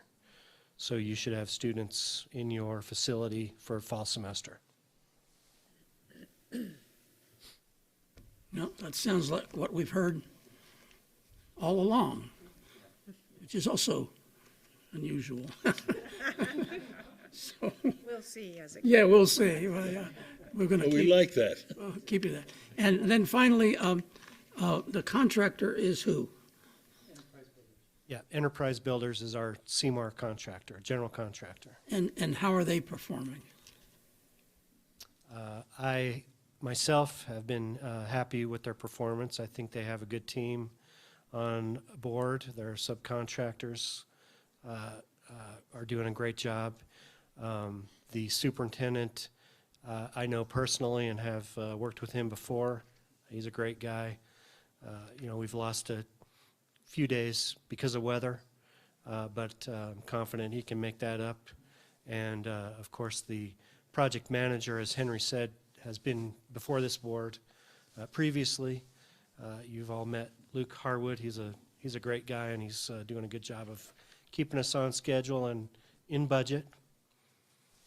And then what about equipment and material supply? There's a lot of equipment in this building, unique equipment, unique obviously to automotive centers. How are we on that? We think that equipment will be delivered and installed on time? Indeed, Chair Sullivan, I believe the college actually owns most of the equipment is either at the existing facility or it is in storage. And I'll let Henry talk a little bit more about that because that's his expertise. Thank you, Chairman, members of the board, Dr. Raleigh. Thank you for your question, Chairman Sullivan. Yes, the instructional group has a significant portion of their equipment at Bisbee Court in their current automotive training facility, and we have some in storage. With the exception of furnishings, we feel that we should be pretty well equipped, and that equipment is readily available once we're ready to move it into the facility. So the majority of the equipment is already purchased, and that was purchased from an earlier appropriation from our legislature. Okay, and is the facility set up for online training? Is that a part of this contract to have the data links that we need for online training? Chairman, members of the board, and President Raleigh, yes, the facility will be online. It's going to be completely wired for Wi-Fi. We'll have a Flex Lab in that's also going to have availability for communication services. So absolutely, the facility will be built and prepared for online training if necessary. But we'll meet all the technological goals with this facility. It's readily available for online training and for online courses if necessary. Thank you. Other questions? Are you? Wait a minute, Jody, go ahead. Then George? Are you, as part of this project, are you using CPI and SPI to manage the project, the indexes, cost performance index and schedule performance index? How are you determining it's within cost and scope and schedule?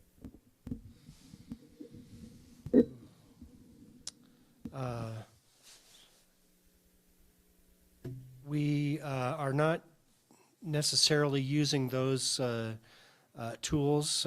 What we use that's available to us is competitive bidding to keep the pricing in line. The CMAR has received at least, I think, 3 proposals for the major subcontractor packages. So that keeps the project online. I believe they use Project Manager for scheduling, and we have updated schedules weekly when we meet, and we track those as the project moves forward, and the contractor makes adjustments to keep the project on schedule. Okay. And members of the board, Member Pugh, the building is currently right under $400 a square foot, which is a fairly good price with regards to a highly technological facility that we're constructing. George? Given the rate of technological change and the likelihood that there will be electric vehicles in the very near future to a much greater extent than they are now, is the facility indeed going to have things like charging stations? And maybe, well, I should ask about the campus as well, but let's start with this facility. Vice Chair Gamble, members of the board, and President Raleigh, we have 2 charging stations. There'll be 4 spaces that are a part of the project. We also pursued a grant, the Volkswagen, I don't know if you're familiar with that, but there was a grant that we pursued. We won't know right away, but that could reimburse, and we'd have more money to use for the facility if we get that grant. And we, P&M felt like we had a good chance of getting that grant because we'll be teaching hybrid technology in the facility. So they are scheduled to be right in front of that facility, and we're working. the chargers we selected are on a system that would bring people here. It's on a web-based system, so it would also sort of market our facility.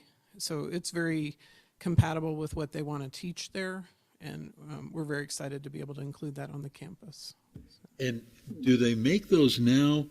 Tesla and others have two different systems, and how do you handle that variety? My understanding, and we've been on a big learning curve with these, but my current understanding is that we won't be providing for Tesla at this time. But that could be something added down the road. But that at this point, the 4 that we'll be putting in will just be for other types of vehicles. Thanks very much. Just to elaborate on Karen's comments, we will be set up for hybrid, so we will be set up for electric vehicles. We will not be set up for autonomous vehicles. That's, I think, something that we should look forward to in the future. Like Teslas. Other questions? Pierre? Nope. No, you were just waving down there. All right. Well, thank you, lady and gentlemen. Keep up the good work. Thank you. Keep those cards and letters coming. Okay. We're now on to item 6, communications, beginning with Faculty Senate report. Mr. Wilson.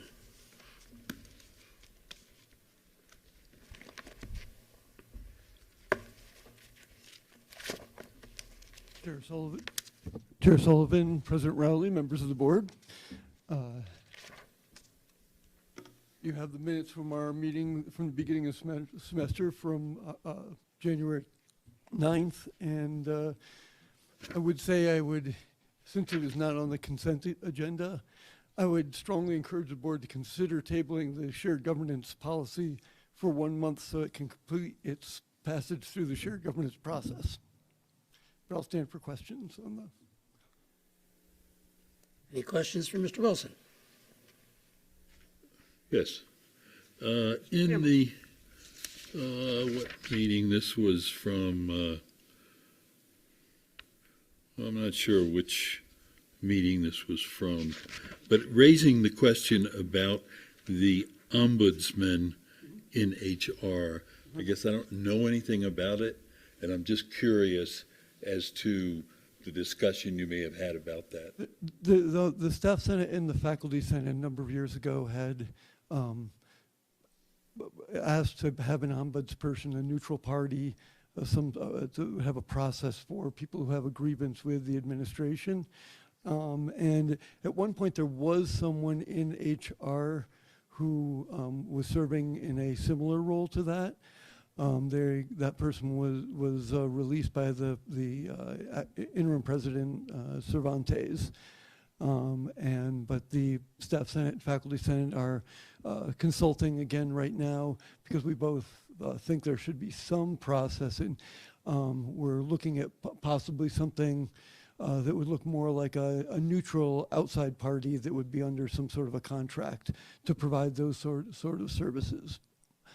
So we're looking at it, we're in a fairly early part of that discussion, but we're looking into coming up with a proposal jointly from the staff and faculty senate. We have a joint committee going right now to look at that, and I'm sure that will be a report we'll come forward with at some point in the future.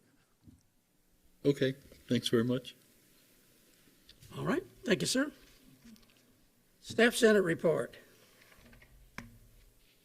Don't all rush up here. One at a time. That's fine, okay. We have that in the book here. If there's any questions, we'll pursue her on that. And what we've all been waiting for is the best part. The best part, the student government report. Here it comes. Mr. Chair, members of the board, President Rowley, thank you. February was a busy month. So the whole month of February, like Dr. Rowley mentioned earlier, was Black History Month. The purpose of this month-long celebration is to recognize one of the many cultures we promote here at SFCC, as we have a very diverse student population here on campus. Ian, is your microphone on? Yes? Yes. Okay, maybe just a little closer, please. Better? Yeah, been much. All right, there we go. All right. The Native American Club got a legislative visit where club members met with Senator Benny Shendo, Democrat for Jemez Pueblo, and the club asked for his endorsement as SFCC seeks to become a Native American serving institution. On February 5th, we kicked off our Campus Center meeting celebrations in the Campus Center with free pizza to all students. We gave away 125 pieces, and it was really wonderful to feel that student interaction between the student government members and students, and really representing the student body. We also handed out leadership brochures of all programs. We handed out items of swag, and also 2 senator packets were distributed. We also had a Valentine's celebration on Thursday, February 3rd, same concept out in the Campus Center, where the National Society of Leadership and Success had their Valentine's Day fundraiser that funds their induction that will happen in May. Student government also had a Campus Center meeting where we gave out free brownies and cookies for students, 150 total. And Office of Student Development had a little system going on where if you took a picture, say with a student government member, or if you wanted to take a picture with your friends with our little backdrop, you got a little voucher so you can go get a free small green chili cheese fries on behalf of Office of Student Development with your picture taken. And we would post their picture on Student Government's Facebook page. So it was a little bit of student interaction there. And on February 14th, we had a student government meeting where Policy 420 was presented to student government and approved with amendments made. We awarded our first Student of the Month, and we announced our next Campus Center meeting, and we presented the dates as well. When we had 14 students attend in total, comprised of club members, student ambassadors, and students. And this is actually an increase from when we first started, because when we first started, we had 3 or 4 students in the actual meeting, and I'm proud to say that I feel our efforts in the Campus Center are really helping us reach more numbers within our meeting attendance. February 18th was the HLC meeting with students. To increase attendance with the help from AVP Ortiz Gallegos and Director of OSD Ernest Kavanaugh, I sent out a personal invite via email to all of the clubs, letting them know about the HLC meeting and its high importance and bringing awareness to the event with free pizza. On the day of the meeting, I sent out the e-blast to all the students. We had around 45 students attend in total. February 19th, we had another Campus Center meeting where we had a loaded baked potato bar, and we gave away 150 baked potatoes. February 26th was the strategic planning meeting with students today. We had around 25 to 30 students attend, and we had a really great turnout. Dr. Peter Winograd facilitated the meeting and asked students why they came to SFCC, where they would like to see SFCC in 5 years, and how SFCC can fulfill its goals by empowering students and strengthening community. Our next Campus Center meeting is going to be March 11th, where we're giving out free Frito pies. And again, we're loving the student interaction. More students are getting involved with student government. More students are inquiring on how they can get involved. They're also looking at not only student government, but they're looking at how they can get involved with student ambassadors with National Society of Leadership and Success. And it's a great way to build community within the student population. March 4th, Student Voice. You all received an invitation to Student Voice, which is an event where all administrators and board members gather with students to discuss the future visions of SFCC, and it gives a chance for that administrator and board member interaction with the students. And we're also serving, thanks to the help of Chef Bezad, a spaghetti dinner. So. The Student of the Month mentioned earlier, we awarded to Herman Garcia. And I also attended the Governor's Press Conference on February 20th. Thanks to Dr. Rowley, I was able to attend the Governor's Press Conference, discussing outcomes within the 30-day legislative session. And the Governor actually acknowledged me as a college student because of the Opportunity Scholarship. And that was an amazing experience. I gave you all a little picture. That wasn't so little. Yeah, well, you gotta make it big. I also gave you guys a packet of pictures that we have been taking throughout our campus center meetings, because our campus center meetings, I believe, are really giving life. They're really bringing life into the campus center. We're bringing music and fun, and it's just an hour-long celebration, yet students are actually coming to see us and coming to talk to us, asking questions, and they're getting their incentive. They're getting their slice of pizza, their brownie, or whatever, and it makes us, it makes the feeling so rewarding, just getting that handshake and saying from a student, "Thank you for my lunch," or thank you for being here. So that's just a really fulfilling and rewarding feeling. Also, the call of nominations. It's that time where student government elections are happening. I am proud to say myself, Vice President and Melissa Garcia and Secretary Andrea Leubel are all staying on for a second term. We do have one open executive position, treasurer. We have 6 open senator positions, 3 for each dean, and we have 3 elected by the student body. We have a technology senator, a veteran senator, and an LGBTQ plus senator. And that is it on my end. I will stand for any questions. Questions? Well, that's pretty complete. I don't think anyone can think of anything else to make you do between now and next month. Thank you, Mr. Chair. Ian, it sounds like you have found the key to people's interest, food. Yeah, exactly. And the key to student interaction, I feel. And that's the best way to reach them, to get them interested. So it seems like it's working. And like I said, it's just a really rewarding feeling. And my team and myself, after those meetings, we go downstairs and we do a little chant where we say, all in the office, we sit there, we close the door, and we scream at the top of our lungs, "I!" And they repeat "I," and I say, or "We are student government." There we go. So we say, "We are student government." So it's a fun little tradition we have at the end of each campus center meeting. So, all right. Thank you. Thank you so much. All right, we're moving on to item 7, which would be the approval of the consent agenda. We have 2 minutes from the work session of January 22 and the regular meeting of January 22. And we'll handle the second reading of the policy 1-11 under the next item because that was removed because we added a little part to that one. So what are your desires with regard to the consent agenda? Move to approve. Motion for approval of the 2 minutes. Is there a second? And a second. Those in favor say aye. Aye. Aye. Those opposed, motion carries. Moving on to Roman numeral 8. This is item policy 1-11, second reading.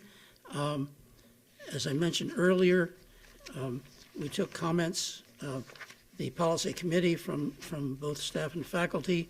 Those were revised down, turned into a revised document, and then at our work session, one additional portion was added in paragraph A after policy process, where it says negotiated agreement between the SFCC, American Association of University Professors, or other collective bargaining entity, and the college was added in by Ms. Siegel. Any other additions or deletions for that? If not, I'll... I just have a question. Yes, ma'am. So why is Faculty Senate objecting to this? Well, I can't answer that. I can't speak for the Faculty Senate, but we did go through detailed, in fact, we spent two hours, the policy committee, on comments from both the Faculty Senate and the Staff Senate, and perhaps I'll let Becky comment on that if you like. If not, I think you might want to ask Mr. Wilson, but I mean, I think the issue was more whether or not the policy should go through shared governance than whether or not, than the particular changes that were made. And there were some recommendations that the faculty made that the governance council, which is chaired by the president, be chaired by someone else who would be elected or nominated by the members of the governance council. And of course, the chair has always, and that's the president's responsibility to chair and to manage the governance council, because that's the last step before policies come to the board for review and approval. But I think as President says, mostly was an issue of should we follow a shared governance procedure, and again, the policy committee has to be guided by our policies and our policies, and particularly 1-1, which deals with how policies are developed. We have a policy on policies, indicates that policies in section 1 are developed through board participation and through board action. Policies in sections 2 through 9 are developed through the shared governance process. Now, in this case, we bent that, and we provided additional time for both staff and faculty senate to respond. In both cases, they responded on time, and I want to thank them for that. Appreciate their promptness.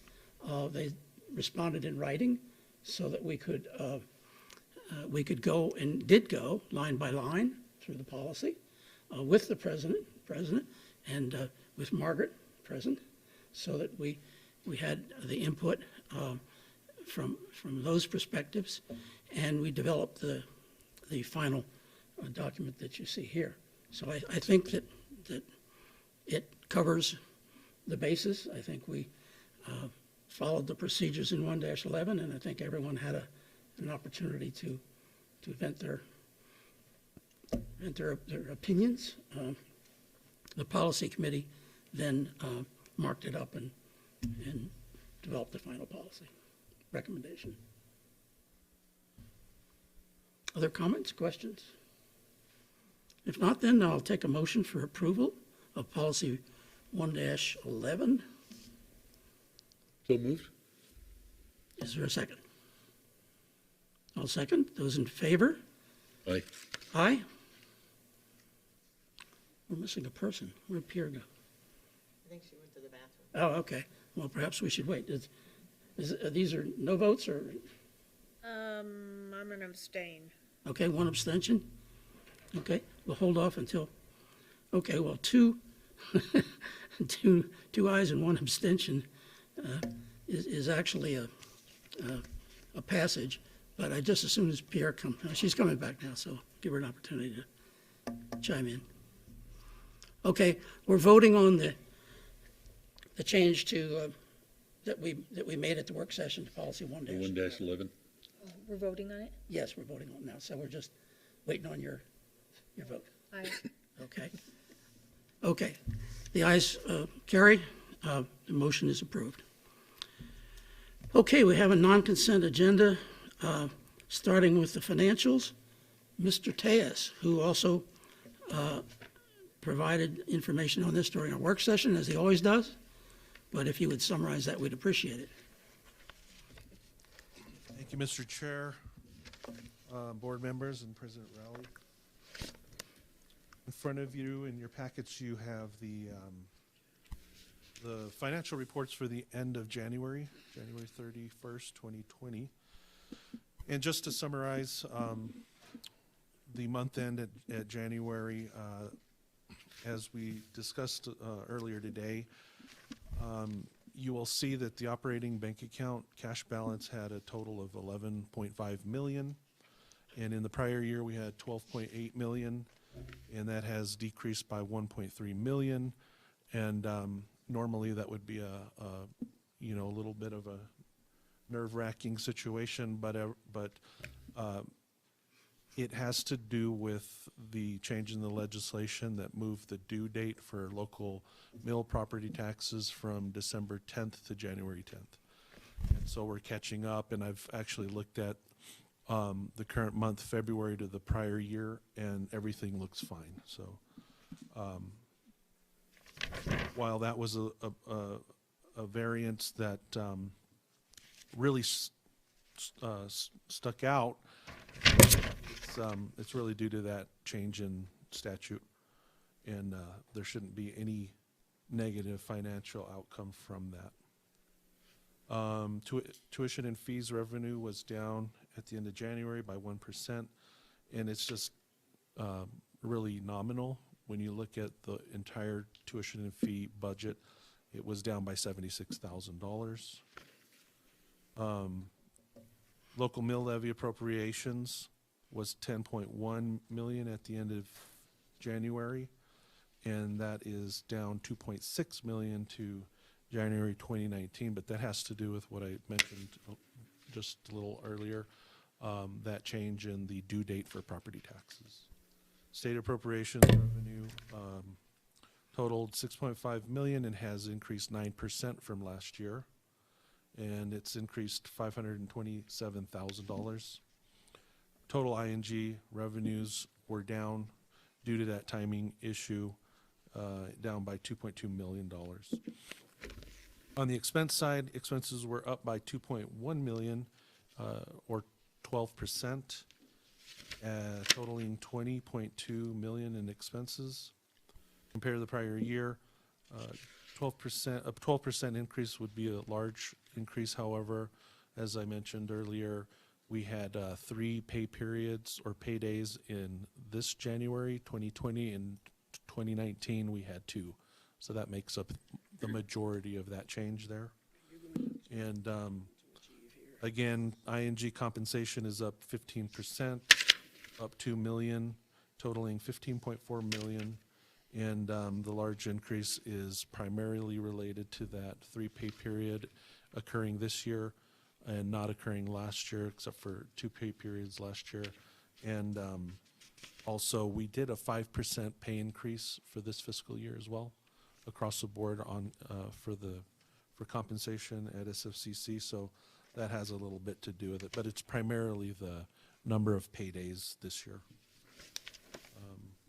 With that, we discussed the public service funds, and those funds look like they are on track, and they're actually showing pretty positive signs at the end of January. And also the auxiliary fund had a total ending balance of right around a little over $80,000 for the bookstore and food service. So that's made up a lot of ground since December, and it's actually at a good place for the year. So things look on track, and I can stand for any questions that you might have. Questions for Mr. Tejas? Financials are on track, and reserves are looking good. We're getting close to 3 pay periods reserve. That's correct. Yep. So my question has to do with the higher education center. Is that going to be a problem to figure out the actual costs? Well, I mean, we can do that, but my comment to the body is that we have a lot of entities in the college, the master's program, the foundation, SBDC, other areas that we don't do that for. We don't, allocate like a cost accounting to all of those entities, and so that would be it would be a bit of a change. I would encourage the board to look at, I mean, the HEC is a part of SFCC, and I'm not asking for cost accounting. I'm asking for actual costs, the expense of running the place, all the expenses related to running the place. I mean, we can, in our minds, extrapolate, administration or whatever, I'm talking about the actual cost to run it. The actual. To open the doors, the utilities, if there are any, the We could. maintenance. We could derive the utilities, Mr. Chair and Board Member Siegel. We could derive the utilities. Other things that come to mind are like security. And we Yeah. could probably account for the custodial that takes place Yeah, there. yeah, all of that. But again, we don't do that for all other areas in the college, so. But we didn't create all other areas of the college the same way we created the Higher Education Center, which was a separate entity to do what we said it would do, which is to provide further education for people's degrees. I mean, I think it's very different from the Small Business Center, from the high school. I mean, it's out there as a separate entity, and I'm just curious as to If those what's are, it costing us. if those are the areas of costs that you'd like us to prepare, we can definitely do that. That's not too difficult. But, you know, I mean, we're not going to include insurance in that, which is, you know, part of the overhead, and Well, I think insurance is part of it. it'd be very difficult to separate it out. I mean, we could try to do something like Okay. that. The question I would have, Linda, is what do we do with those numbers? Well, that's what I'd like to talk about. I mean, we have this entity that is part and isn't part of the college, and it was created for a purpose. It was sold on the fact that we would never lose money on it, and yet it feels like we have this whole other entity over there that, I mean, okay, I think it would be useful in looking at what else could we do there? What other creative opportunities are there in line with the Midtown campus? It's not a short-term thing. It's Okay. And if the rest of the board doesn't want to do it, I'm outnumbered, so. Well, I think the board's always open to data gathering. Where's Yash? He's our data man. But I always wonder when you gather data, I think the first goal in gathering data is an understanding of what you're going to do with that data once you gather it. We don't gather that type of data for the Early Childhood Center. Oh, but we had talked about it, how to have real costs for the Early Childhood Center. Well, but we decided not to. Yeah, and let's suppose if we did in fact pitch the HEC as a profit-making entity, or as a non-drag, as it were, then what if it is? You know, what recourse is there? I just. Well, I guess that's the conversation I really want to have is. Well, I think it hasn't lived up to the expectations of the board that did it. And I mean, that board is gone. Well, and those presidents are gone. If we have that understanding already, then maybe we should have a conversation even without the numbers. I mean, if we have an understanding that it's, you know, it's on the line, that it's, you know, a little bit above or a little bit below, as we see in the quarterly reports. You can add utilities to that, or janitorial. Then maybe the conversation first should be, what's the future of the HEC? Maybe that should be the conversation. But data is I mean, we want data for enrollment, so we can talk about that. I'm just looking for some. Well, okay, I'm just a little confused as to what direction we're giving Nick here, whether it's the financial data we need, or whether it's the mission. Well, I think the mission is the issue. Yes, and so if we want to talk and have an in-depth discussion about the mission, which I think Pierre has made reference to as well, what does the HEC do, and why does it do it, and what should it be doing? I think that's a valid discussion. And I guess I would start with the president and say, how, and you don't have to answer this right now, think about it, how would we do that? The first reaction is, let's form a committee, and maybe we could get away from that. But no, seriously, let's have a real discussion about where that's going. What's its 5-year plan? Yes, go ahead, Jody. I guess as a new board member and as the newly appointed chair, I guess. Yeah, now that you're the chair, let's put it on you. For me, I understand asking about the financials, because I guess I'm looking at it a little bit different, is what does success look like to us, right? Is it mission? Is it number of students? Is it that it's solvent, financially? And so I think those are all different pieces of it, and for a complete picture, because I don't know what success looks like and how we're measuring that with the HEC. Yeah, and what you're saying is, what are our criteria? A, B, C, number of students, number of credit hours, number of rooms that we rent. What criteria should we be measuring so that when we interact with the public, we can say, this is what we want, we as a board, we as the decision-making body, this is what we anticipate and look forward to for the HEC. I think that's a broad discussion. We need to have that. You're right. We've talked about that before. I think the finances are just one thing. I think. Right, yeah.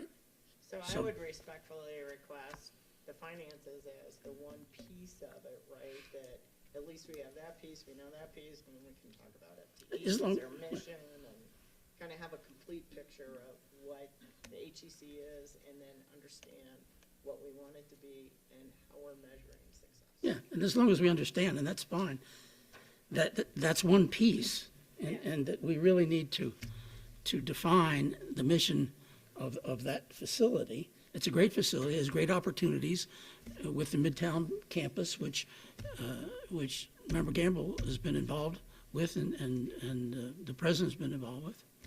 But I see it as just one piece. I don't want us to be hanging our hats on just the current financials of the HEC. And we've got an excellent facility. It's a wonderful location. Location. So, Mr. okay. Chair, Yeah, I just have one comment on that. Madam President. First of all, I think Board Member Quintana brings up a really important point about the HEC now. So I think that one thing that we have to reckon with in some ways is that the status of having other, 4-year programs or graduate programs or whatever relocate into that facility, the desire for that and the need for that is different than it was when we first started that project. It's a lot different. So I know at the time that was conceived as a place where, other colleges would come in, they would be willing to pay us for that, and I think at the time that happened, that was the case. But now, that model is old. And so what happens now is that people have all those programs online. There may or may not be any kind of, it may not be any more than an online program. Online programs are a lot different and a lot better than they used to be. And I think that's why, Highlands is looking at more administrative space than classroom space. That being said, though, I think, to Nick's point, we can use the higher education center in different ways and more, than what we'd originally envisioned, and that there are a lot of opportunities for Santa Fe Community College to do more there that we're not doing right now. That doesn't change the revenue picture, though, that you're concerned about. But I think that because it was never designed as an auxiliary service, I think the hope was that it would make money, but it was never set up to be a money-making thing. It's set up as like a public service project, and so breaking even is kind of what we hope for. But as Nick said, we have way more programs than not that don't break even, because what our business is a public good, and so we figure out ways to finance those things. So it all comes back to the larger question of what we want it to be. And I think that's really, you know, it's probably not going to be what it was originally envisioned to be, but there is so much opportunity for it that we just have to kind of look at it from a different viewpoint. Mr. Chair, board members, I hear everything you're saying, and I appreciate it. I think it's something that it's probably time to really try to figure out a 5-year outlook on what we're going to do in that area. And the financials definitely are a big part of it. But I just want to share 2 things with you. One of the reasons why I am in sort of this public service realm is that I really appreciate the philosophy, I guess, and it's a practice in governmental finance and accounting that, you know, what we do is not just completely look at net income on everything that we do. Governmental accounting is different because you look at achieving objectives, right?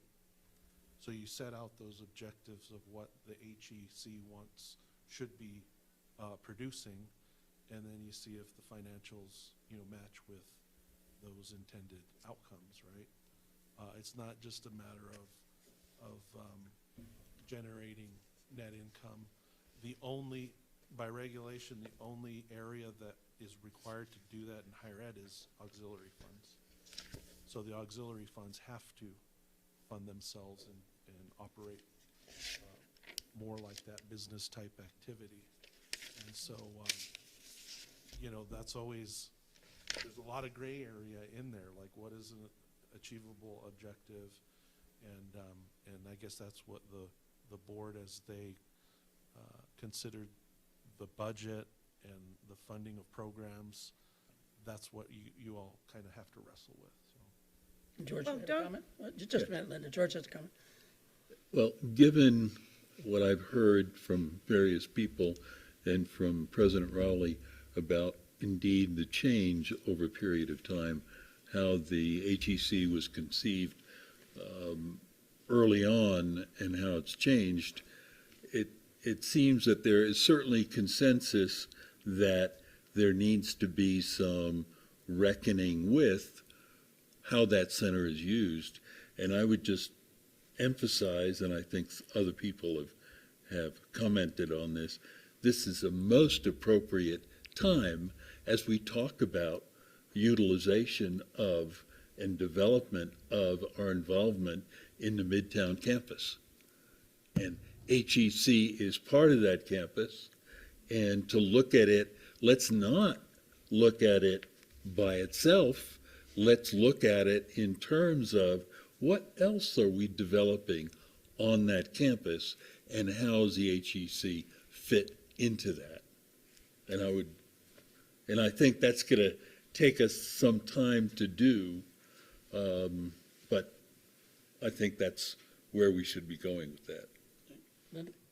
Well, I haven't suddenly changed my tone and become someone who wants the college to make a profit on everything. But I mean, I was one who kept saying, you know, we have to find money for the early childhood, and it has to not keep drawing upon the other resources, which at the time it was running a $400,000 deficit. You know, we're taking money out of ING.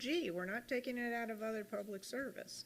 And that is my only point here, that clearly the times have changed from when we first built this building. And it's, I think we're still doing good things in it. I don't want Megan to think that I don't think she's doing a good job. It's just that it's not working really for us anymore in the way that we're using it as this incredible resource that sits empty a large part of the time. So I think we have a consensus here that that the time has come, the walrus said, to speak of many things, and one of those is the HEC. And the other, of course, is ships and shoes and sealing wax, cabbages and kings. But we really do need, and we've talked about it before, we just haven't done it, quite frankly, and the time has come. So if you can help us, Nick, which I know you will, we value your input.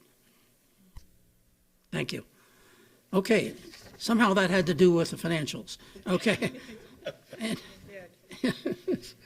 And let's go on to, oh, this is the easy one. I like this one. Let's go on to that form, the approval of the HED second quarter financial report. Nick? Yes. In front of you, you have a request to approve the HED second quarter financial report, which is the form that we have to submit quarterly. How does that sound? And if there's a no on this form, then there's trouble in River City. Yeah. If there's a no. If there's a yes. I mean, if there's a yes, pardon me. I got it mixed up. So what we want to do is answer no to all these questions. They just ask some questions related to risk, financial risk. And so, for example, did we ask for an advance of a state subsidy? We answered no. Failed to make any required payment is scheduled to promote to the appropriate retirement system. So basically, are we paying our bills? Or are we paying our employees? And we're answering no to all of that. And with that, I can stand for questions. Okay, we'll take a motion on that. So moved? Second. I have a motion for approval and second. All those in favor say aye. Aye. Aye. Those opposed, motion carries. Okay, item C. This is equally fun. Approval of FEC pneumatic and thermostatic controls. Okay. Henry, talk to us about that. Mr. Chair, I have Henry Mignardo, the Associate VP for Facilities and Operations, and John Apodaca, Purchasing Director, and Karen, Director of Project Management. Project management.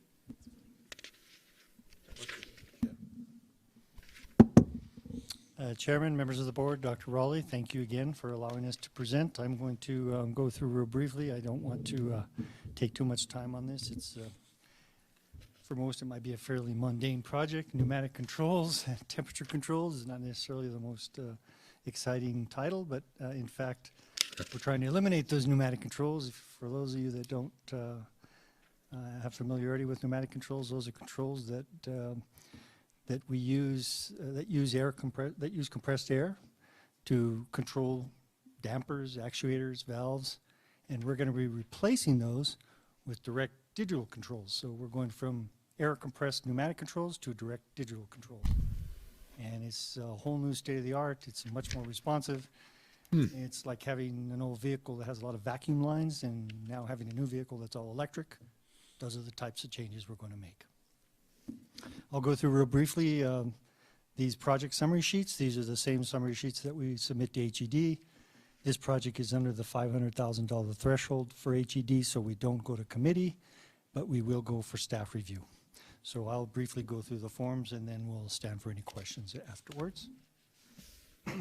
So this is a Business Education Center, FEC pneumatic and temperature controls upgrades project. I want to give a great thanks to the team up here, and of course the Fitness Education Center team, our purchasing and finance team that's helped us prepare a lot of the information on these forms, and of course Johnson Control, who is our on-site service manager for several of our heating, ventilation, and cooling equipment. They've given us a lot of insight as to how to improve this facility. So the description of work, page 2, the project will provide upgrades to the existing FEC, pneumatic heating, ventilation, and air conditioning systems. The project includes replacement of existing network controllers with a new, larger network controller. The project will replace a lot of the existing control panels, those pneumatic panels as I was referring to, with direct digital controls for air handling units 1 through 9. There's 9 air handling units in the FEC. Replacement of the wiring will go from pneumatics to electrical. The tubing, the connection panels, all the pneumatic and mixed air dampers and actuators, those will all be replaced. 44, yeah. It's out of sequence on the book. Excuse me, we're just finding it's out of sequence in our book. It starts at E44. Okay. Excuse me, go ahead. No problem. The welding is ahead of it, so we were reading about welding, and that's not, Right. that comes next. You got it. So we're all on the same page, Pierre? We're good? Yeah. Yep. Just to pick up where I left off there, this essentially replaces all that old pneumatic equipment with direct digital control equipment. The existing pneumatic controls will be replaced. We'll have new variable air volume controllers, direct digital controllers for all that pneumatic equipment, and differential pressures and new sensors, and all our thermostatic controls will be digital as well.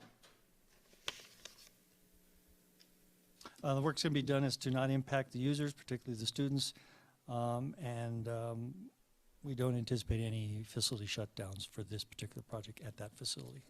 Is this with bond money? This is, yeah, we're going to get to that, but this is paid for with local general obligation bond money. I'm going to jump to sheet form 1A, it's sheet 4, and just to highlight this, we'll start sometime around March, and we should be done before the end of the year, but we've given HED the date of 6/2021. I don't think we have a sheet 4, but E49. is it Yeah, 49? yeah. Okay, that's, okay. That's it. It's called All right. Form 1A, but Yeah, we got it. We got it now. okay. And then we'll skip Form 2, Form 3, and we'll jump right to Form 4. Form 52. Form 4 is a budget form and shows all the costs of the project. The total construction cost is $400,893.44. The total project budget is $440,000. And that's just for the FEC. This is just for the FEC, that's correct. Yeah. We've done, That's a lot of controls. it's about 128,000 square foot building. It's a very large facility. And There's controls in that's for Everything. That's for 2 floors. 3 floors. 3 floors. So that controls all the air handling equipment, first, Wow. second, and basement floor. Wow. And if you think about compressed air lines all over the facility, those are going to have to be replaced with digital lines, wiring. So it's a fairly extensive job. But it's going to bring it to the 21st. And presumably that will last forever? Well, I mean, pneumatic controls have lasted 30 years. Digital controls should last even longer. And they're much easier to replace. You replace modules as opposed to replacing actuators and valves. Right, right. So with that, we'll stand for any questions. There's some additional information, but for the most part, that's the generality. Questions on pneumatic controls?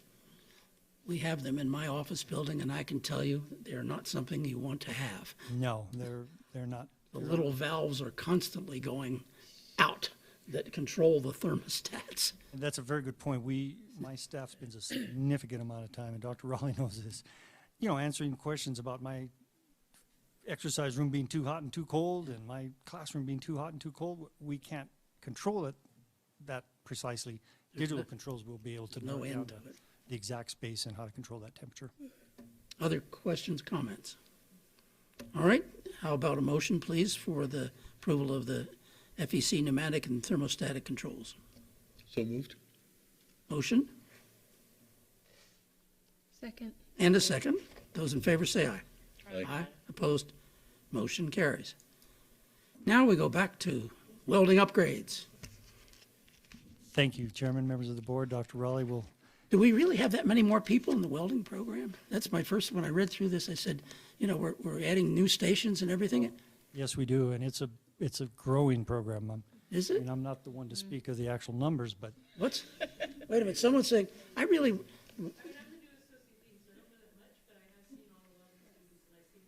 well, come on up here and just, can you just say that? I mean, mention that? Oh, well, you can say it in the Say microphone. it louder. Say it. Just to say that I've seen the enrollments, I've seen Jake, the lead, have to turn students away because you can only have so many, you have to have one station for one student. And it's growing, I mean, we really do need more stations. We could use a new building, but. Oh, yeah. The higher ed center. That would be an expense to retrofit that. would be expensive. Just to complement those comments, we did get some information that we're providing to HED. The welding program has been very successful and continues to grow. The class sizes are 16 to 18 students. The teaching faculty have 110 years of combined welding experience. Students will join unions our starting jobs at $45,000 a year and progress up to $80,000 a year. So these are very, some more than that. They're very high paid. Los Alamos is paying much more than that, and some of our students end up there. Students who go to work at the labs start at about $50K and progress up to $75,000 over 5 years. Some students choose not to pursue employment in the field, but 40% of graduates are currently employed. Yeah, that last point sounds interesting. 40% are employed. It's a great job. Is it that we only have kept up, we haven't kept up with, 40%. This is a statistic we got from the instructional group. I'm not going to be the one to answer that question. Yeah, it's one of those tough things. It would be great, I'm sure all of us would like to see data, longitudinal data, what happens to our students, but I think we lose it because it's just hard to get. Please.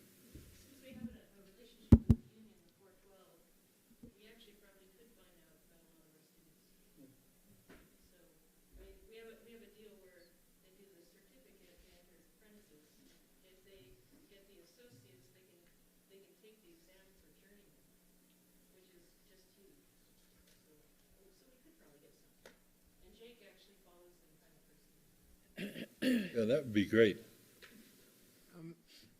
Vice Chair, members of the board, and President Rowley, I spoke with Jake about some of the information that we included in this, and he has a little bit more background on why the 40%, and they're working to raise that, but I think part of it has to do with some attrition that happens in the program, and he's working with the dean to work on the numbers and how that's represented, but he does have more background, and it might be good to have him speak to that. Right. Thank you. Oh. Just one other quick thing, just for information's sake, we have a daytime cohort in welding, we have an evening cohort in welding. If there were more hours in a day, we could have more cohorts in welding. I mean, we really have students that want in, and we can't. We're limited in terms of the number of stations, just as Julia said, and the number of students that we can put in the classroom at any one given time. But just to let you know, there are the two cohorts. And I think, and Linda, perhaps you can refresh our memory on this, but when we first started on that welding program, a lot of the equipment was funded by Caterpillar. Right. Yeah. And that because they had an immediate need for qualified welders. Caterpillar is no longer there in the Valdez Industrial Park. My understanding is in the interim, Los Alamos has come forward with a tremendous demand for welders, and as Henry has said, they start out at $60,000 a year, and he didn't say that, but that's the number I've heard. And again, with the proper training and if they want, with the union journeyman approval, which they'll need at Los Alamos. The only comment I've heard is that one of the things that slows the program down, and I don't know if there's any other way to deal with this in another facility, is that the first semester, at least to qualify under LANL, is dedicated to OSHA requirements. Is your first semester, so you're actually not even doing any welding in the first semester. You're dealing with OSHA regulations and OSHA requirements. And correct me if I'm wrong on that, but that's. Do we know that? Well, I can't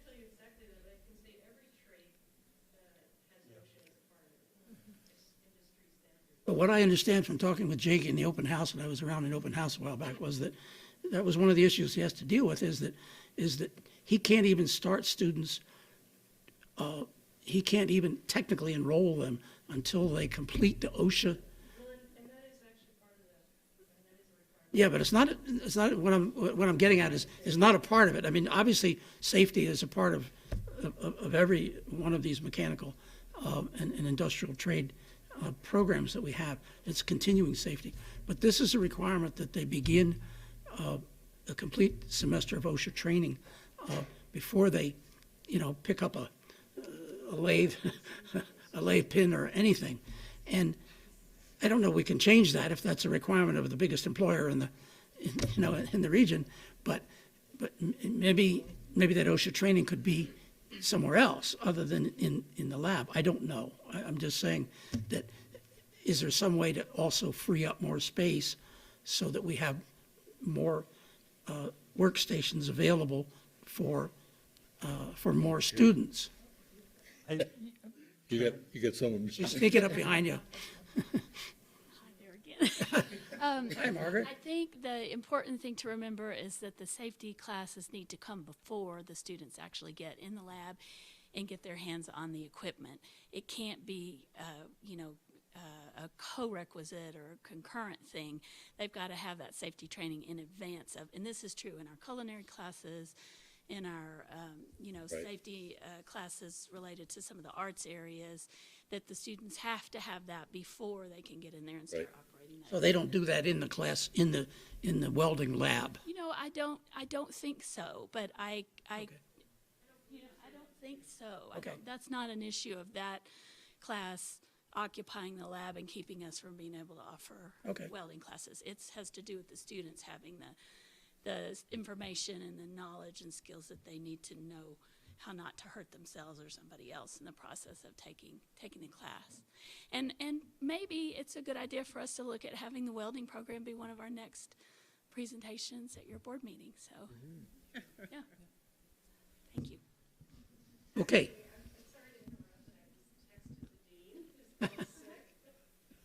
Would you like to come up to the microphone, please? We'd like to hear you. We want to hear. Hi, so Jenny Landon, not the Dean of Welding. Camilla Bustamante, who was the Dean, is homesick. But I did just send her a quick text about your very question, Chair Sullivan. And she said, she didn't give me details, but we can get those details from her. But she said it is not true that they don't get to do any welding that first semester. So they do actually do some hands-on as well. Do some hands-on, okay. Yes, sir. See if she said anything else. Okay, here she goes. She says that they learn safety in the first few weeks and then start right up as soon as they pass the safety exam, max 2 weeks after the safety courses, and most of them are able to do that. Yeah. So. And if they don't within 2 weeks, they've got to retake the course. That's correct. Yes. Okay. Excuse me, Henry, but no problem. Welding upgrades. No problem. Tell us. My father was a welder at Los Alamos for 35 years, so Tell us more about I grew up with a welder. What are we going to do for $360,000? So here we go. Let me give you a it's quick. $468,000. Yeah, let me give you a quick description of the project, and then we'll get to the financials. I did give you an updated financials, and that's what Karen just passed around. So I'm on page 2, Form 1. See, that's a problem for us here.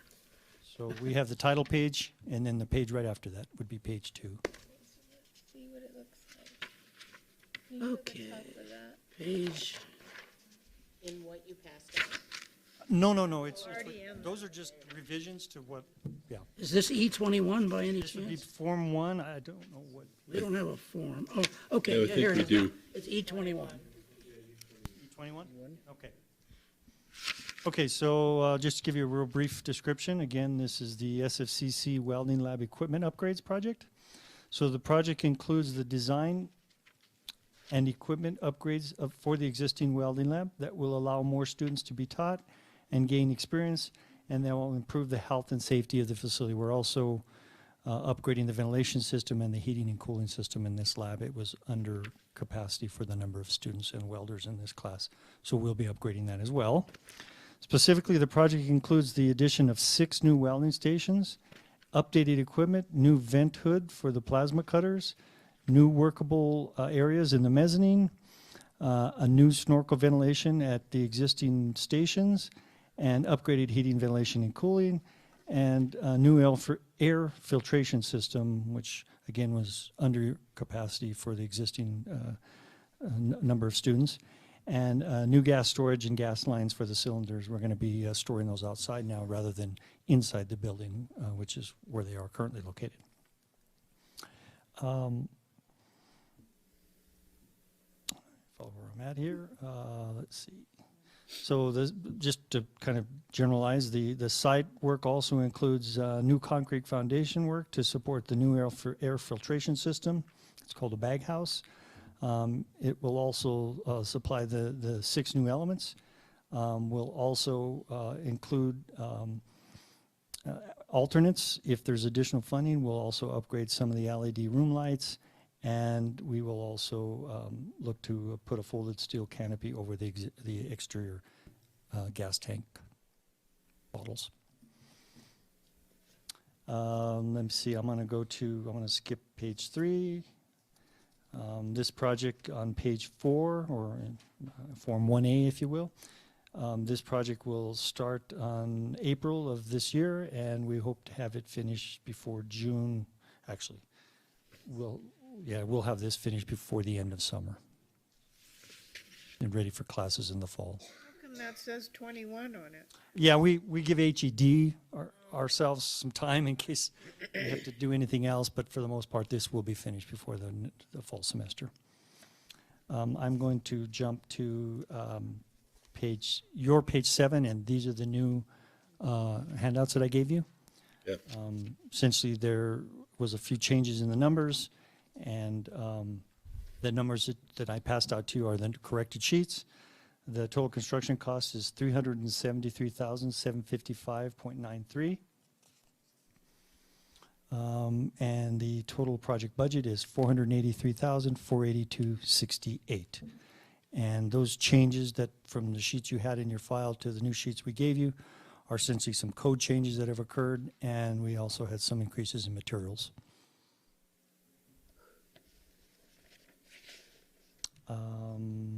I think with that, we'll stand with any questions. And the difference between the construction cost and the total project cost is for what? Is the design and the contingency. And contingency.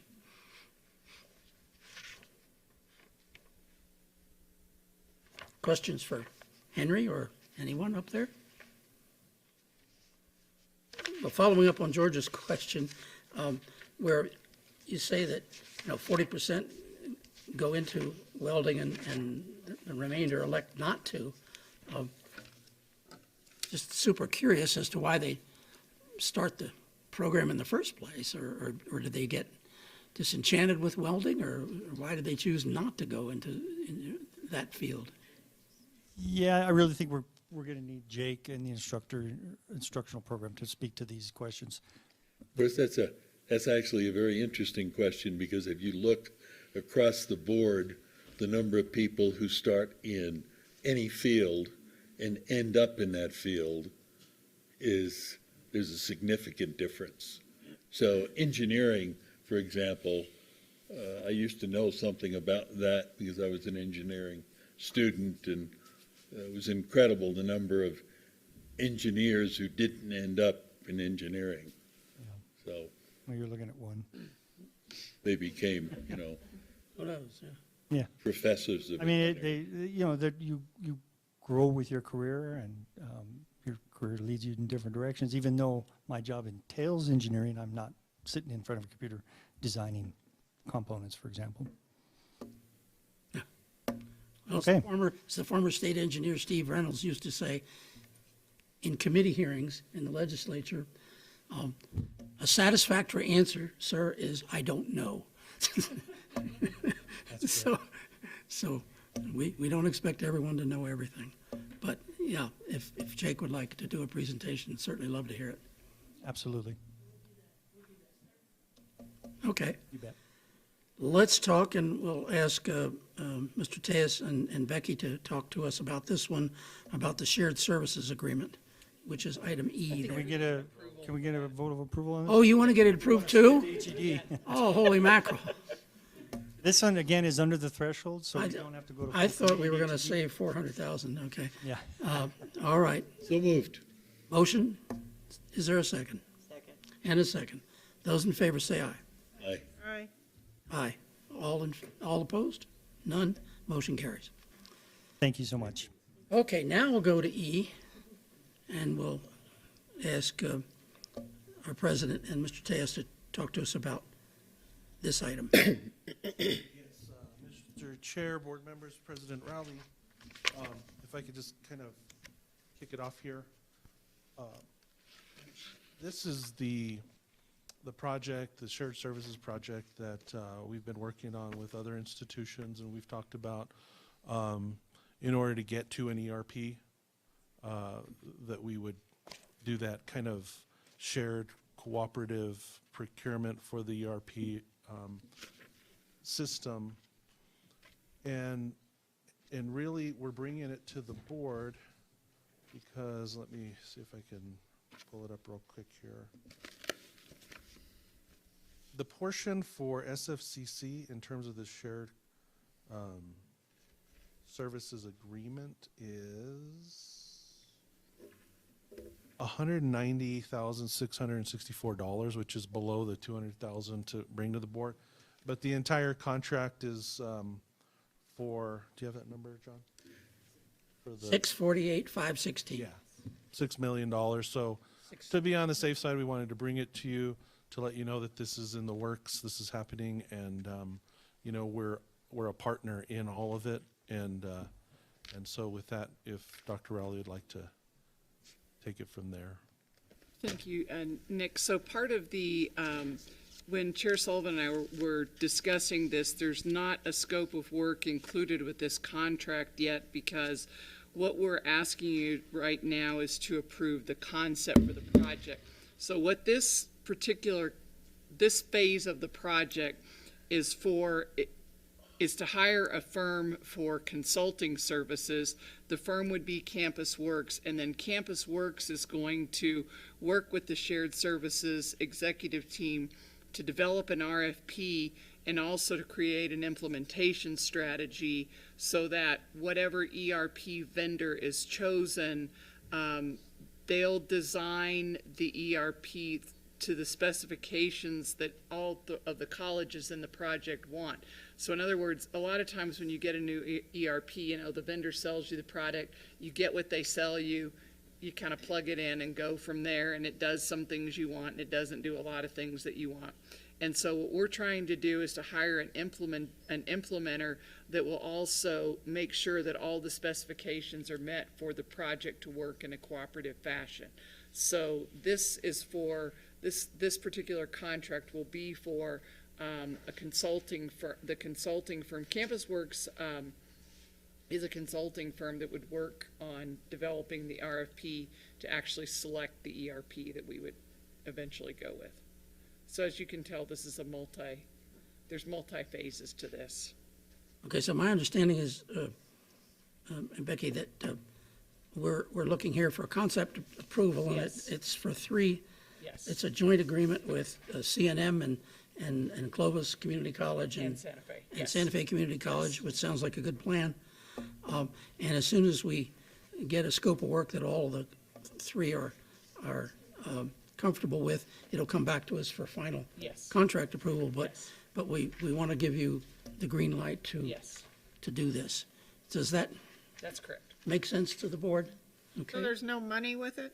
There will be. There'll be $190,000, but not. And where's that coming from? That $190,000? We have budgeted for this all along. I think most of it's from bonds. Yeah. Okay. So it's in our bond.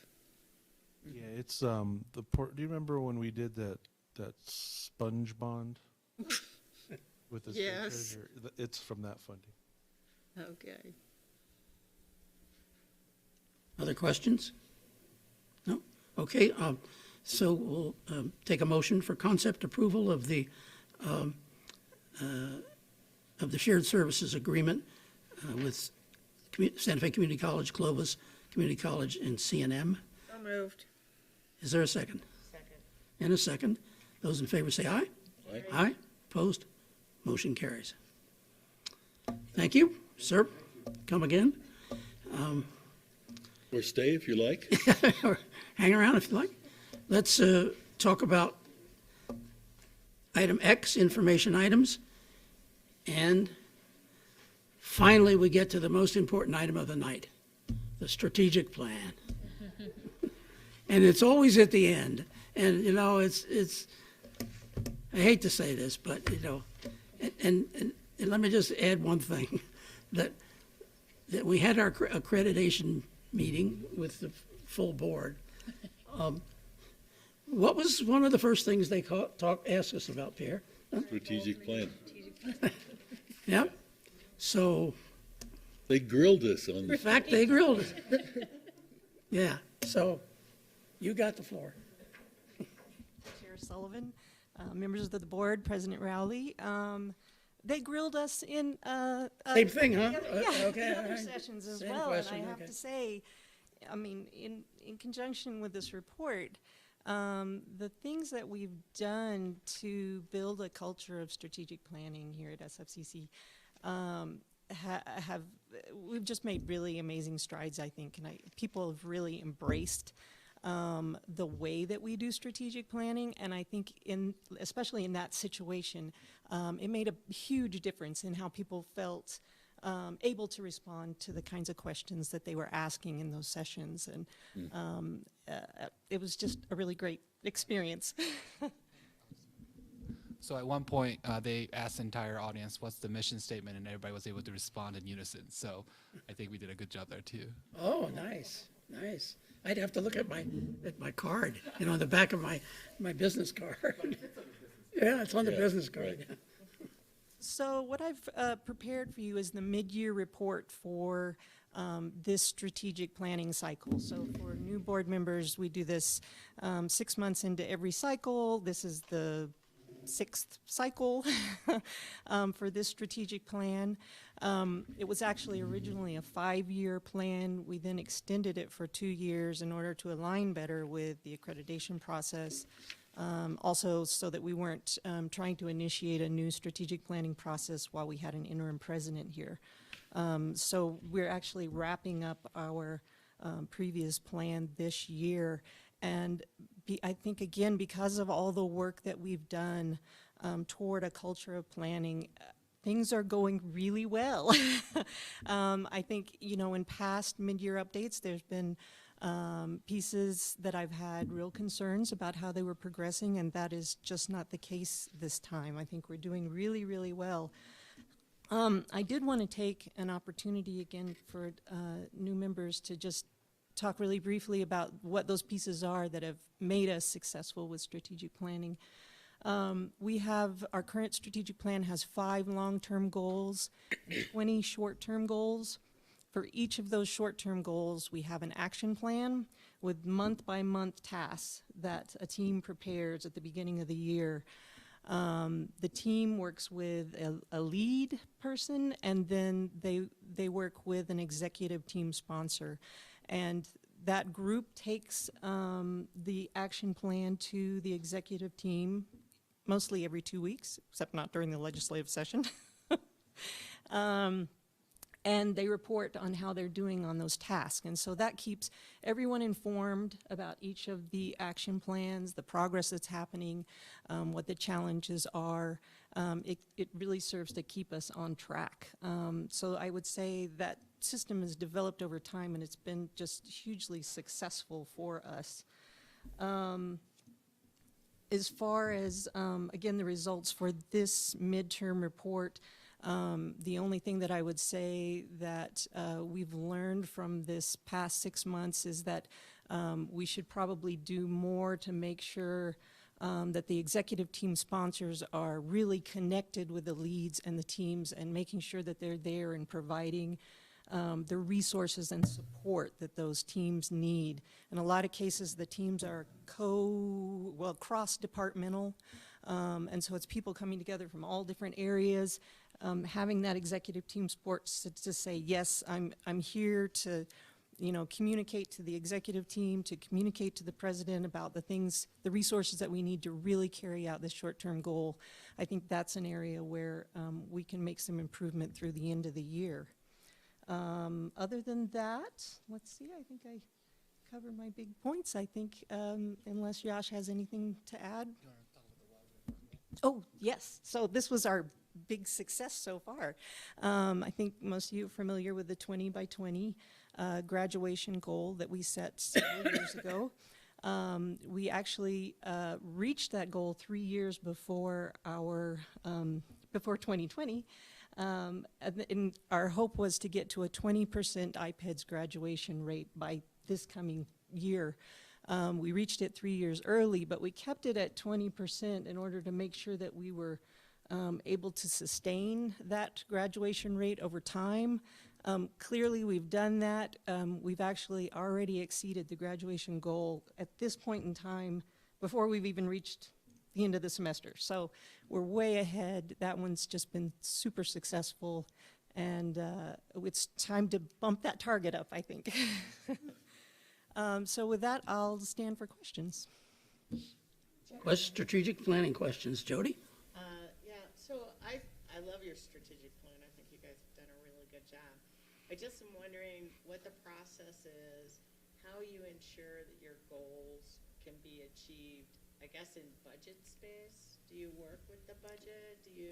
How do you ensure that they're funded and you have the funds to achieve those goals? That's been a process for sure, a learning process.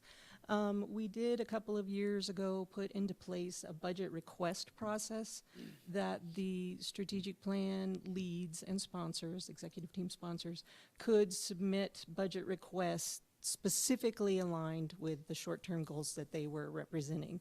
And so then it goes through, the process of deciding what can actually be funded and not. And of course, we've had some years where things have been pretty tight, so it's been a little challenging to make sure that all of the goals are funded. But I think we've made a lot of strides in just setting up a process, and we'll continue working through that to, make improvements. So in addition, when we applied for the Title V funding, we were very intentional about aligning our strategic plan priorities with the Title V application. And so everything in Title V is directly aligned with the strategic plan goals.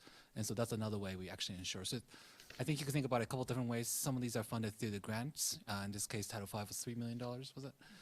So over 5 years. Then there's institutional priorities through the budget process. And then not all initiatives require additional funding, but it does require additional people in terms of resource allocation. Not necessarily new positions, but more people focusing on that task. So one of the things we've really done, I think, in addition to what Julie said successfully, is just focusing on few important goals and sticking with it, rather than trying to do all things to all people always. And so that's sort of how we sort of address the budget and resource allocation process. Other questions, comments? What is the current graduation rate, Julie? Right now, it is 22%. Awesome. I had a question, and it's something that George has been working on the College Promise Program, which I'm looking at page F7 now, if anyone wants to follow along. Right now, that's a short-term goal, 2.5, and it's on hold. And it's on hold because of the state of New Mexico and the new legislation and so forth. And we don't know everything that we need to know about that, because we don't know exactly what the memorandum of understanding is going to require us to do, much of which we already do, but to what extent. So I'm wondering now if that should continue to be on hold. And the reason I say that is this new funding is only for 1 year, which you know. And well, the 12 million is recurring. Yeah, it's only part of it. But Yeah. the 5 million is the one. Is 1 year, right? So I'm thinking that we need to bring this back into focus because we have some new challenges here. We have some new opportunities, and if this program works, fine. If we need to use it as a pilot program for our own opportunity program, we should maybe do that as a pilot type of thing. We need to, I guess what I'm saying is we need to get out in front. We need to keep in front of this and not be led by the leash on this. We need to be, herding the cats ourselves. So that goal I would think we want to think about and put some folks out in front on it and keep things up to date because it's going to be constantly fluctuating. We know that things are going to change, and we want to be, as I said, out in front. So that's one that occurred to me that we should really think about. The other is you heard the discussion earlier about the higher education center. And I didn't see it, but tell me, is there a goal in here about what to do with the higher education center? No. Okay. I think that should be part of our strategic plan and somewhere. Thank you, Mr. Chair. This might be something that the board will be interested in discussing in the upcoming strategic planning process.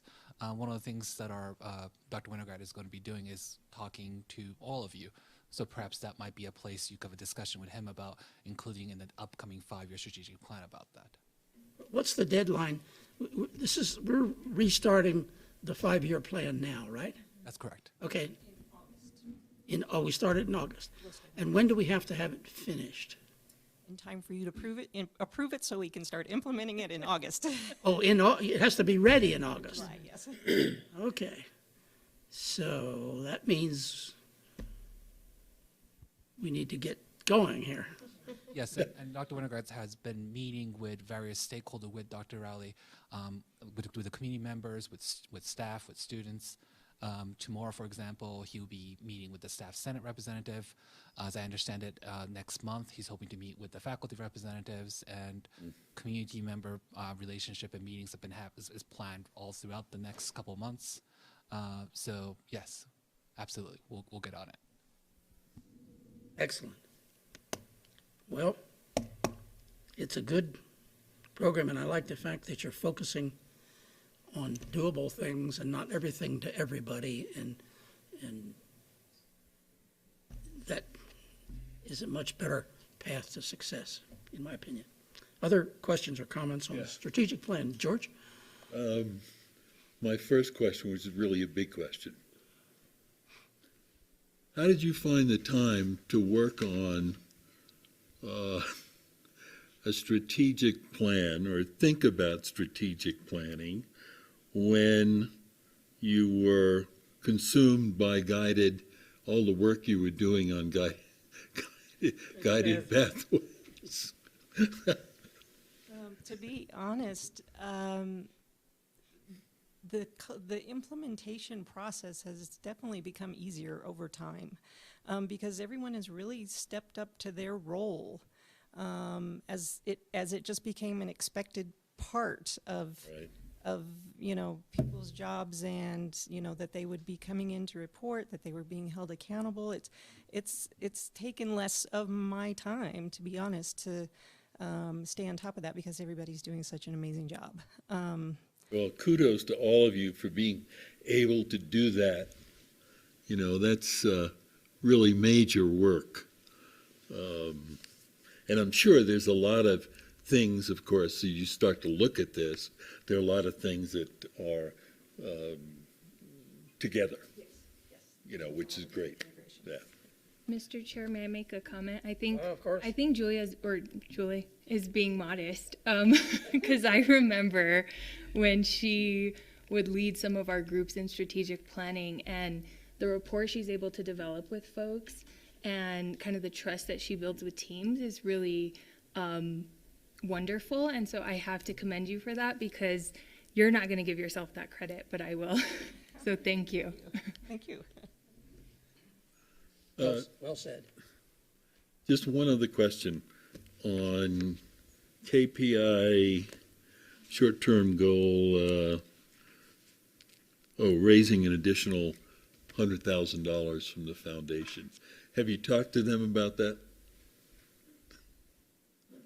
Yes. Yes, good. I just wanted to. Doing well, is what I hear. Okay, great. That's all, thank you. Questions, other comments? Seeing none, then this is an information item, so thank you. Keep up the good work. Thank you very much. And we have an information item, the last one, on the 2019 financial audit, which we'll probably hear from Nick about, which is in detail in your packet under F. And you can get some more. Well, now we get another one, which is in more detail. Lots of detail. Oh, my gosh. Now, this is more than 2 pages. Yeah, it sure is, and so we're not going to accept it. Yes, Mr. Chairman, board members, President Rowley, this is the audit report that we didn't even talk about at the budget training. So. That's right, because we couldn't. Yeah, we did, didn't we? So. You mentioned it at the end. Yeah. Talked about it, yeah, just a little. Because it hadn't been It has released. a lot of information, of course. In the front, you'll see there's a summary, management discussion and analysis. Then it moves on to the actual financial reports, some financial policies and notes to the financial statements, and some supplemental information in the back. You know, we start this audit out usually at about, what, year? June? Well, we start preparing for it May, June, that time frame, and then it lasts, has to be submitted by November. So it's a lengthy process. Gets released by the state auditor around normally January. This year it was in February, a little bit, yeah, a little bit later than usual. And so it's a lengthy process,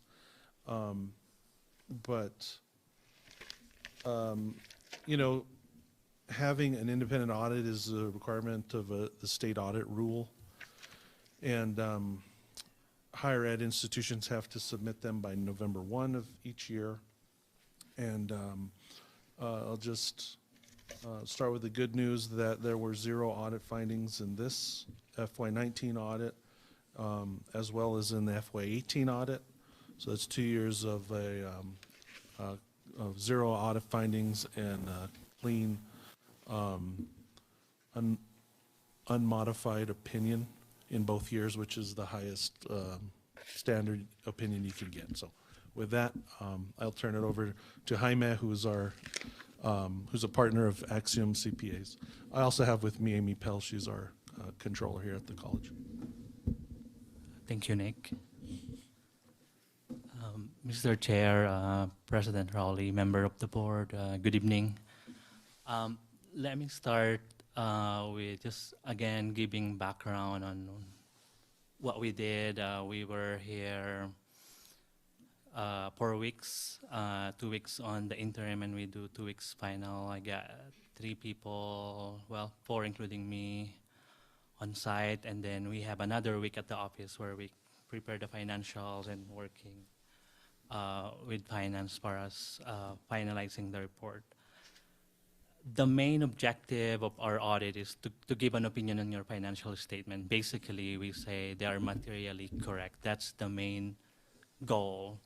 But what's the unique thing in New Mexico, state of New Mexico, is state auditors require us to look into other matter, like compliance requirement. Like, for example, I have client in Arizona, Nevada, and even back when I was in East Coast in Florida, we don't do this thing. So these are really additional procedures that the state of New Mexico wants us to do. So, example, we look into procurement files, we look into P-card, we look into your budget compliance, collateralization of your bank deposit, we look into that. We look into your ERB remittance, and there's some other plenty consideration or requirement that we look at. So again, it's a unique requirement in the state of New Mexico. Just kind of the background there. Also, I want to say the financial statement you have, it's a public information already. It was released by the State Auditor's Office in February 5th. Anyone can go to their website, download the report. So that's a public record. Just kind of give the heads up in there. I would just like to highlight a few things on the financials and go through with the results of our audit. If you can go to page 9 of the report.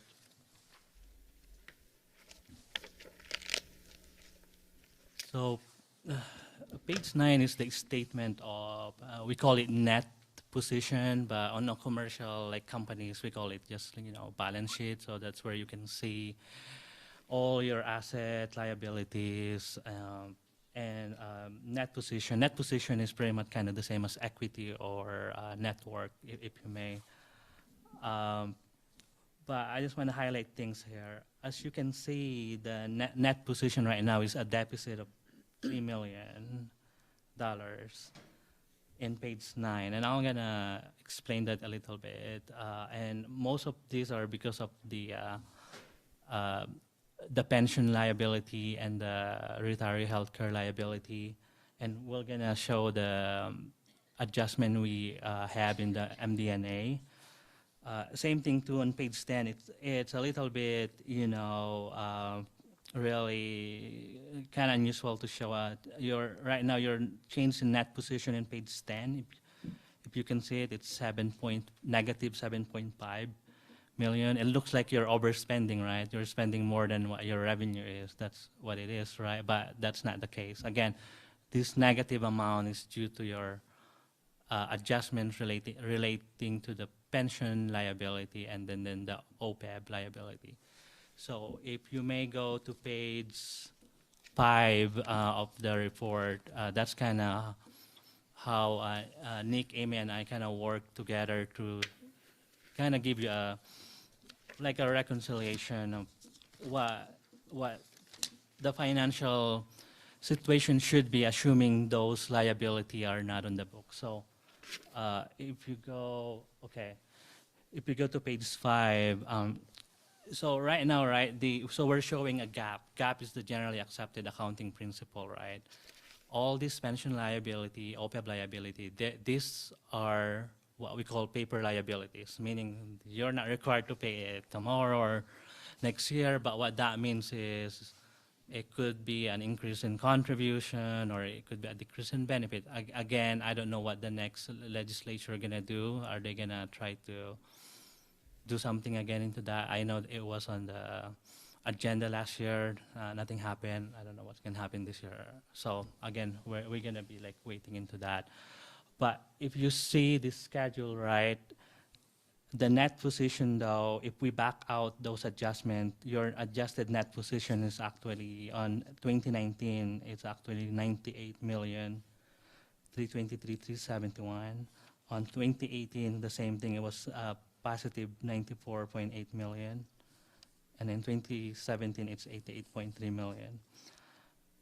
You can see the big increase from 2017 to 2018 on the pension and OPEB liabilities. The main driver into that is ERB changed their discount rate in 2018. They changed it from 7.75 to 5.9. So that basically doubled your pension liability from 50 million to almost 100 million in 2018.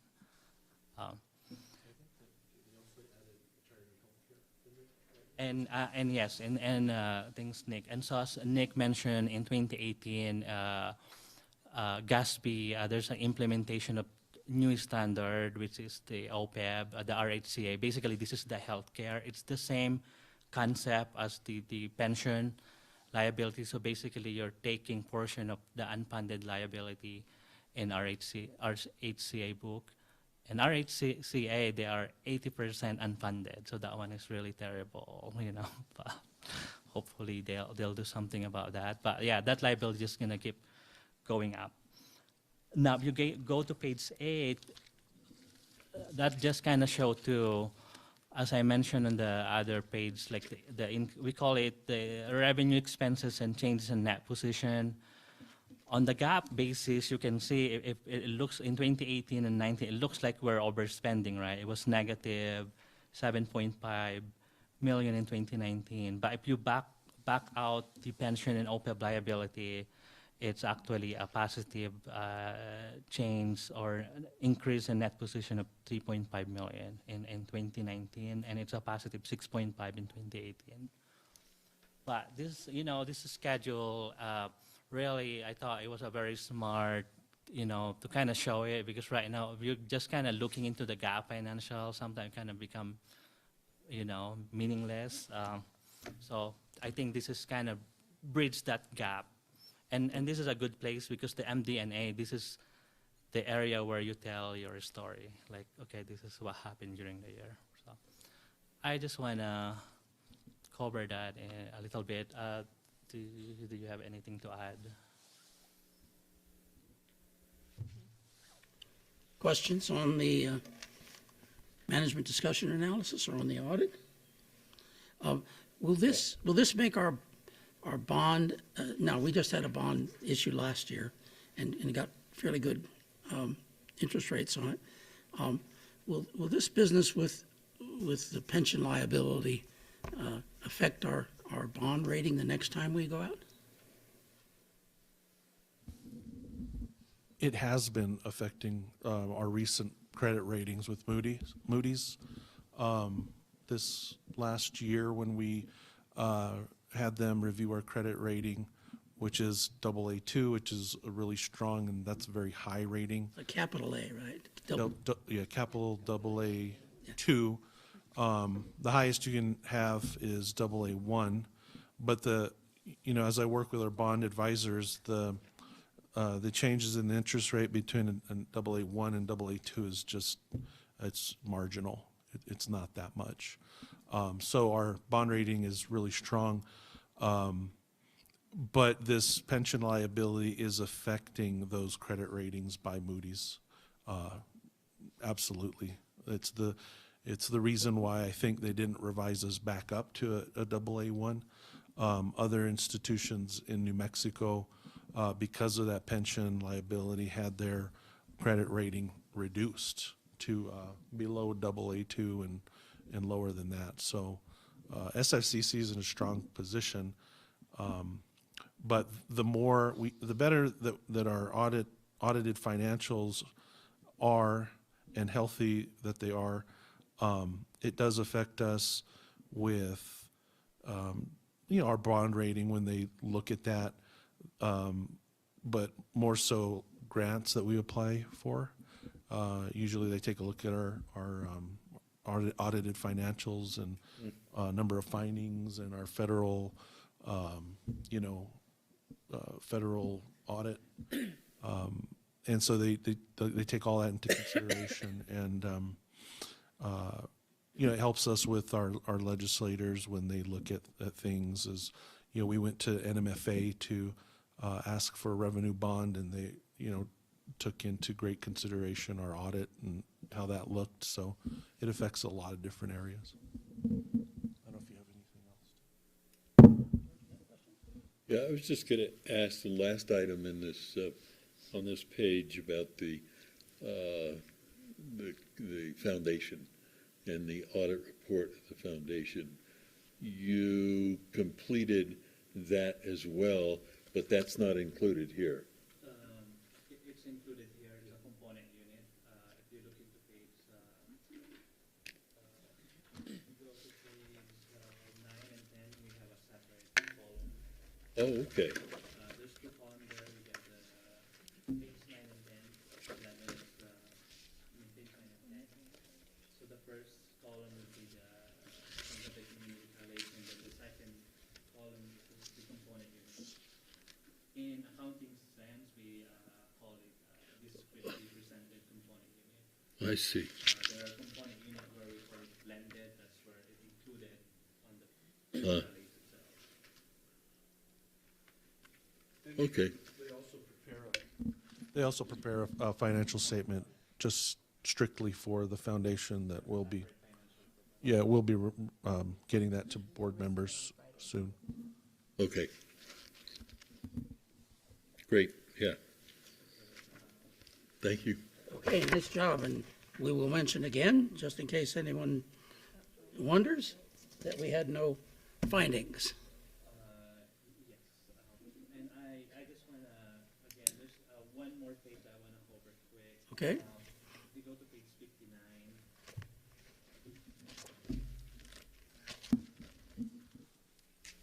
So, normally this is the page that if if a grantor, for example, right, this is the first page that they look at. This is a snapshot of what happened during the year. As Nick already covered, it shows what our opinion is, which is unmodified, and whether we have any findings or any issues in our audit. And again, this year we audited the student financial assistance cluster as a major fund. It's very much 4.8 million out of the 7.8 million in total expenditure. And again, yeah, we provided unmodified opinion. Page 60 kind of looked into whether we have any finding, and again, we never had any findings.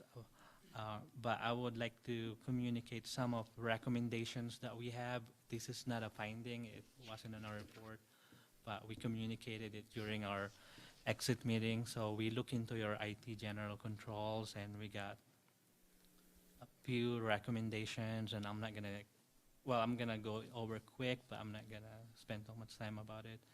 First one is to develop IT security policy and designate information security officer. The second is review of SOC control report for application with protected information. Number 3 is review of user access control listing for banner and other critical application.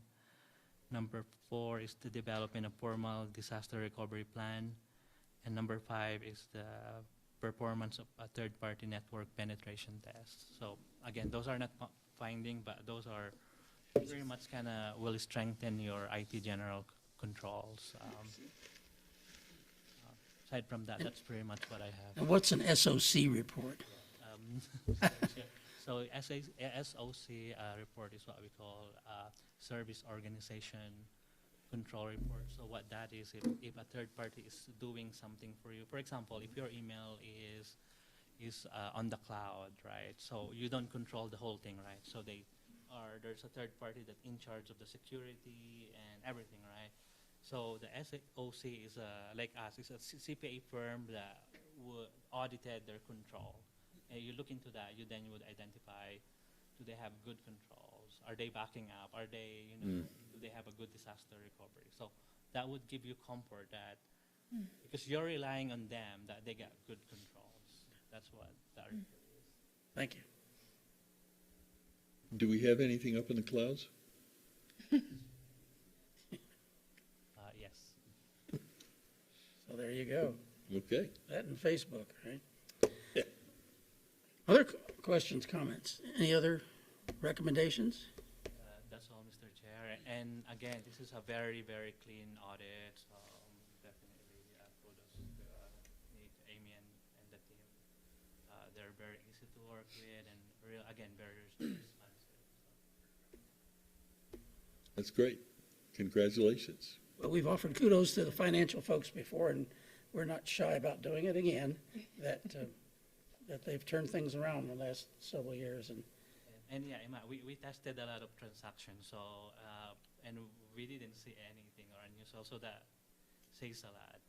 Most of the time, we would see things here and there, but you guys do a lot. You process a lot of transactions that sometimes just missing few things would be, it's sometimes not easy to just kind of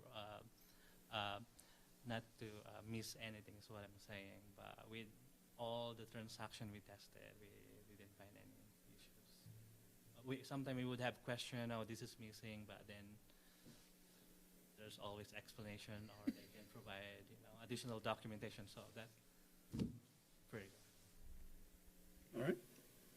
Questions, comments?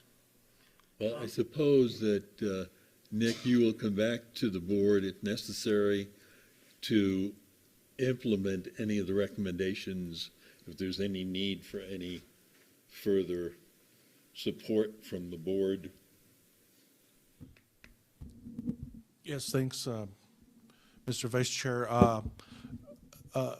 We had really good, healthy conversations with our former CIO, and so I think that we need to just meet with our interim and make sure that all of that communication is shared with her, and I'm sure she'll be interested in making sure we take care of these recommendations, and especially if it requires a budget request to come forth.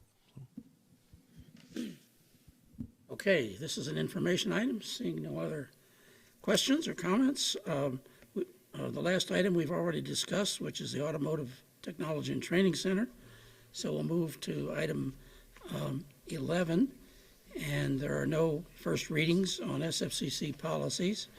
So we'll move to item 12, which are board reports, discussion, and other business. I'll start to my right, Pierre. Reports, comments, discussion? No, none. No? Ian, anything? George? Nope. Mr. President? No? No? Jody? No, thank you.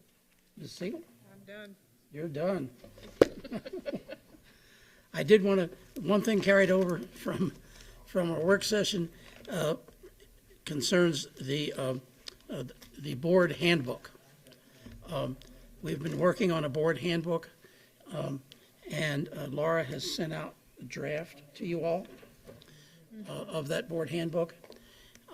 So it's quite a change, a revision from the original. Again, streamlining hopefully from what was in there before, and avoiding duplications and avoiding duplications. So if I could, we're going to meet again. Is everyone okay with the last board training on the 27th? You were going to check your schedule. You're going to check your schedule on that. I have Okay. to see if I'm in town. Okay. So this is just on the policies. It's one thing that we didn't cover Friday. We got through finance, and we didn't get through the policies. And Laura had some things to present, take about an hour.